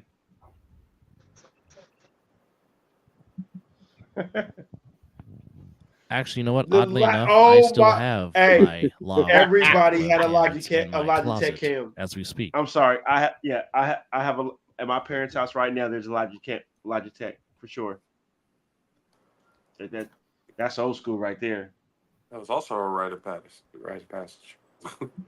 What was that? That was during what, MySpace days? Indeed, indeed, indeed, indeed. Or I should say the dark space days when you got past MySpace that you were trying to connect with some friends on the freaky low. I wouldn't know anything about that. That's just what I heard. You know, I didn't know. Yeah. The BET AOL, Uncut. the AOL chat rooms were fucking crazy enough, huh? Oh, dog, I was on one called Club Gabby. Club. That shit. Oh boy. That shit was wild. Dude, I actually ended up Club Gabby's the reason I ended up cheating on my first girlfriend, who I'm now married to. Oh, Jesus.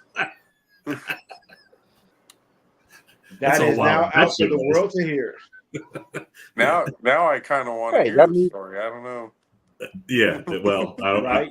that's not for public consumption on this fucking platform. Let's put it that way. But I'm not proud of it, so I'm not going to fucking brag about it in front of you know potentially eventually millions of viewers when this fucking show takes off. Or maybe episode 201.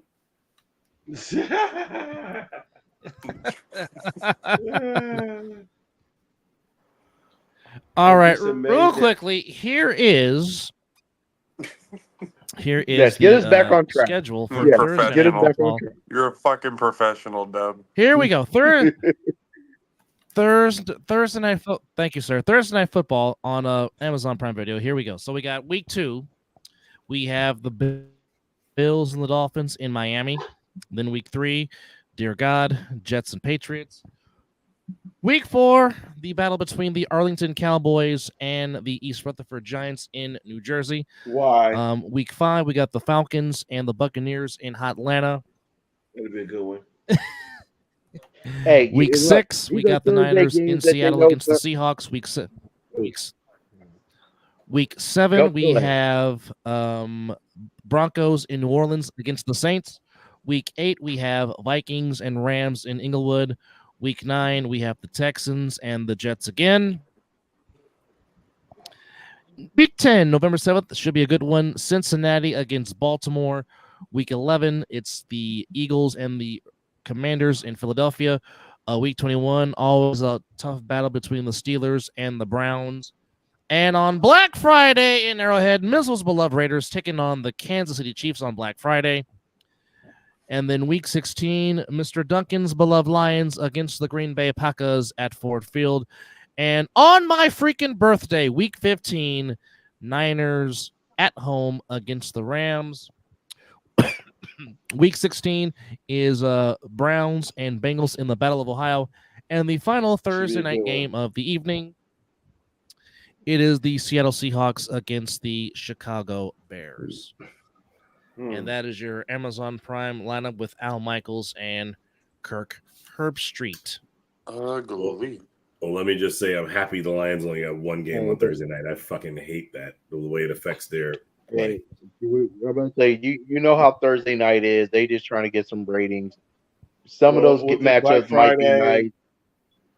Black Friday matchups, the Christmas matchups, all this. It's the Friday game in Brazil is the major factor that you're making these players fly across country, not cross country. Hey, NFL is like, we the king. We stretching our foot. They decided, hey, we were able to take over Christmas, and we're going to continue to take over Christmas.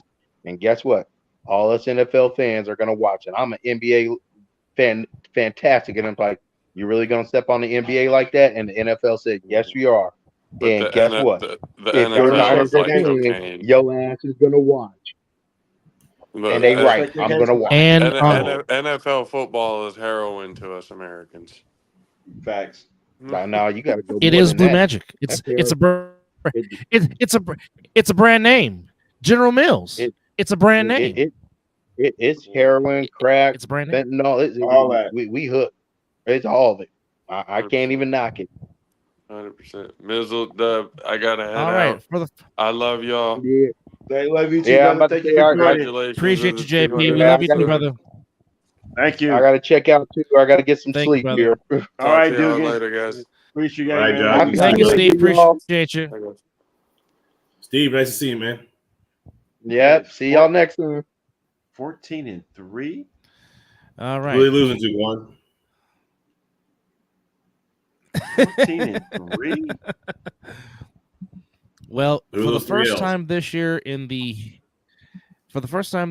history of Monday Night Football, there will be 4 weeks. Well, there will be 2 Monday Double night headers. games. So Yeah. so here it is. The schedule for Monday night, of course, week 1, as we know, it is the Jets taking on my beloved 49ers in Santa Clara. Week 2 is Falcons and Eagles in Philadelphia. The first double matchup is week 3. On ESPN, it'll be Bills and Jaguars, and exclusively on ABC, it'll be the Commander and the Bengals in Cincinnati. Week 4, another doubleheader. It'll be Titans, Dolphins on ESPN, and Mr. Duncan's beloved Lions home against the Seahawks. That's exclusively on ABC. Week 7, Chiefs and Saints in Arrowhead. Week 14, again, why? Bills and Jets in East Rutherford, New Jersey. 21st of October, week 7, another doubleheader. It'll be Buccaneers and the Ravens on ESPN, and exclusively, ABC will have Buccaneers and Ravens, and the ESPN exclusive will be Chargers and the Cardinals from the Big Toaster in Glendale, Arizona. Giants, Steelers in Pittsburgh, week 8. Week 9, rematch of Super Bowl 55 between the Buccaneers and the Chiefs in Arrowhead. Week 11 will be Dolphins and Rams in Inglewood. Week 11, the Battle of Tejas between the Arlington Cowboys and the Houston Texans. Week number 12, it is Harbaugh Bowl Part 3, as John and Jim will meet again, as the Ravens will travel to Inglewood to take on the Chargers. Week 2 will be, December the 2nd, week 13 will be Broncos and Browns in Mile High.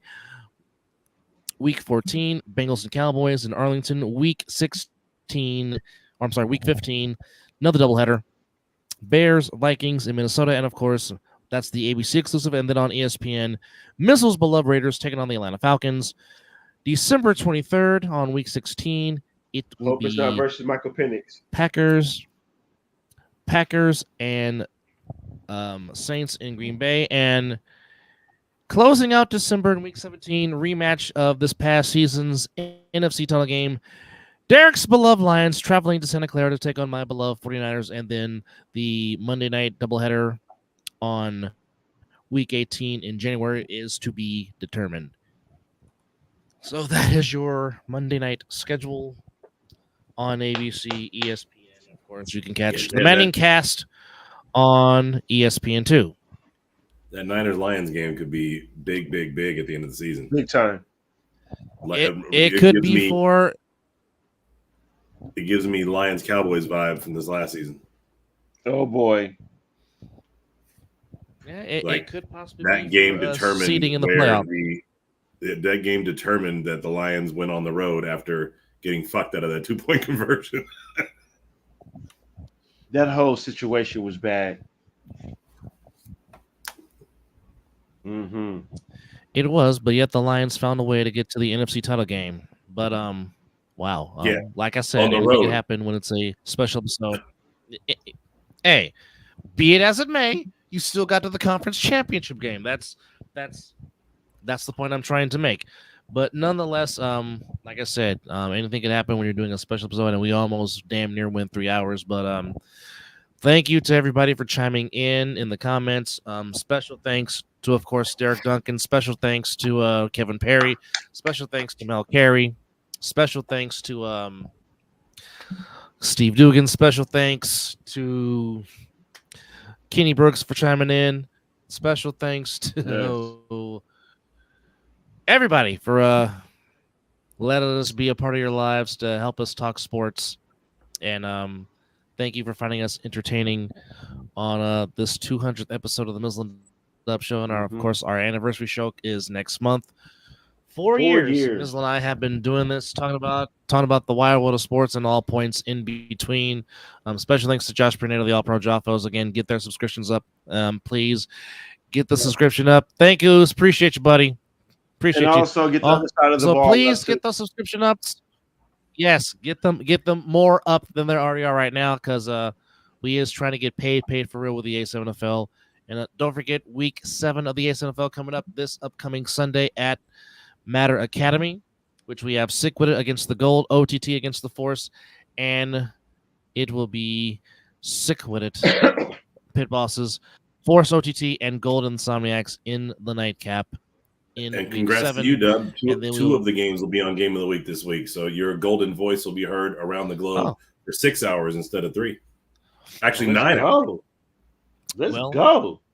Well, I will take that, and then of course, after all that, Mizzle and I will be back here to recap it all on the A7FL recap show, and more than likely, Knox 25 Live will join us to help us recap. So we appreciate everybody. Again, like I said, we cannot do the show without you guys, because without you, there is no Mizzle and Dub show. So we thank everybody. Now, I was trying to. Let's see if we can do this again, since for whatever reason I got kicked out, which I don't know why, but you know why. We were trying to promote some stuff from Flash Media Sports, of course, technology. But nevertheless, we're going to try this one more time. No matter. Get up there. But we were trying to promote some events. We were trying to promote some events from Flash Media Sports, brought to you by Mel Carey. And if it'll load, as the nice, wonderful circling that is buffering.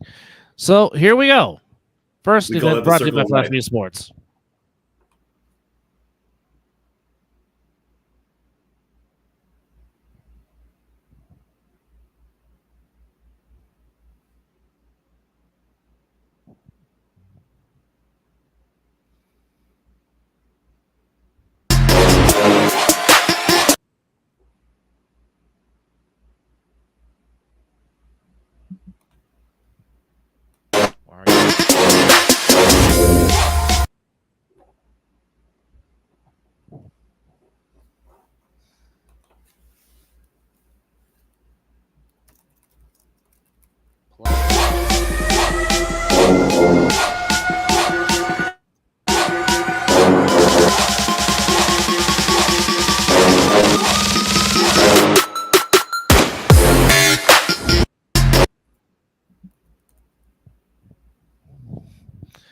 So that is one event brought to you by Mel Carey and Flash Media Sports.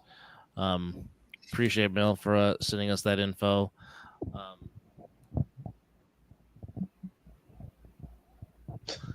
Really, Derek? Really?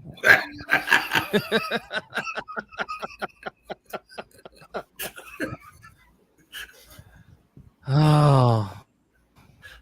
We call never is a dull moment, folks. We call that the internet. We're gonna get you that router, brother. It's gonna happen. Hey, we call that a hardwire connection right there. The 2 cans and a cord. That is great. That is classic. I love it.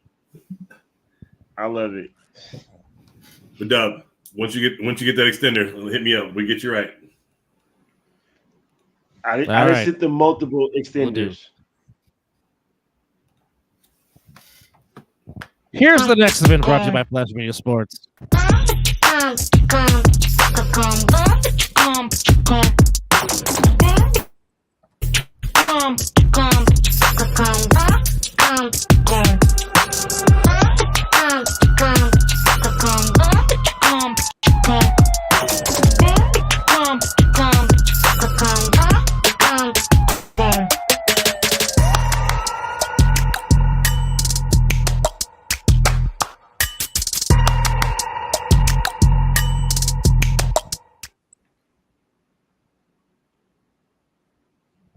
Man, Flash Media is everywhere.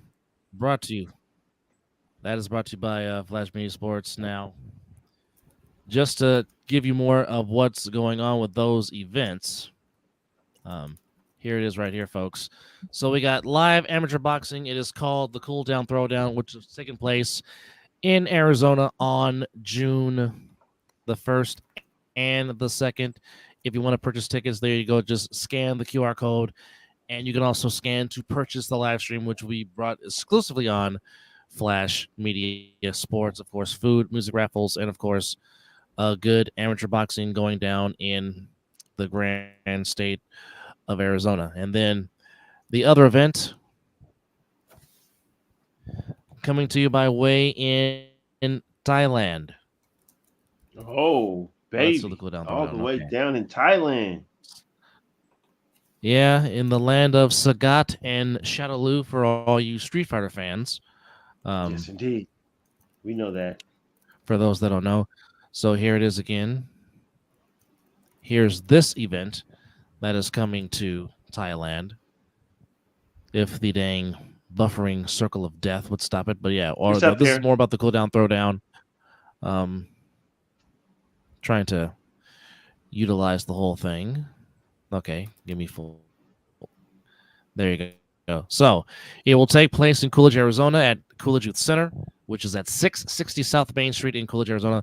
Official check-in is 9:55 a.m. Please don't be late. Again, you can live stream it by clicking on the SQR code. Same thing for buying tickets. $20 for ages 5 and older. Of course, if you're 4 and under, you get in for free. Of course, any information, they see the information down below. And again, this is the Cool Down Throwdown taking place June 1st and June 2nd, brought to you by Flash Media Sports. Nonetheless, again, we say thank you once again to everybody for chiming in and making this a very special 200th edition of the Mizzle and Dub Show. Like I said, without this show, or without you guys subscribing and finding us entertaining, we wouldn't have a show. So, with that said, number 200 in the books. Again, special thanks to Derek Duncan, Josh Bernada, Steve Dogan, Kevin Perry, Kenny Brooks, Mel Carey. Did I leave out? Did I forget anybody else? Josh Bernada. You got it. As far as guest wise. You said JP, right? Okay. You got JP out there. You got Kate. I did say JP. I said JP. I said Kevin. I said Kenny. Kevin. Both the Kennys. Got Mel. Got Steve. Yeah, I think that is everybody. Okay, so we got Mr. Duncan. With that said, we're gonna take us home. Or we got Mr. Duncan and his super friends. Thank you to Batman, Wolverine, Deadpool, Hulk, Iron Man, and Superman for hanging out with us. No. That we're not taking anyone's copyrights. That is Sick With It, Insomniacs, The Force, Pit Bosses, OTT, and The Gold. Yes. There we go. All up in the face, except now notice how everybody's face is covered except the bat. No, notice that, ladies and gentlemen. The world's greatest detective still saves face. Yeah, I got an excuse for that, but it's way too hard to explain. Anyhow, we appreciate everybody for episode. Hey, fellas, congrats on 200. Thanks for bringing me in with you. Amazing. As Francis Albert Sinatra, once upon a time, from all of us here from the Mizzle and Dub Show, we say thank you. God bless you all. We love you all. And the super dope beat.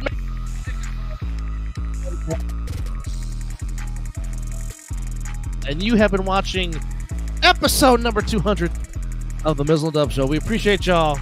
Thank you. And good night, America.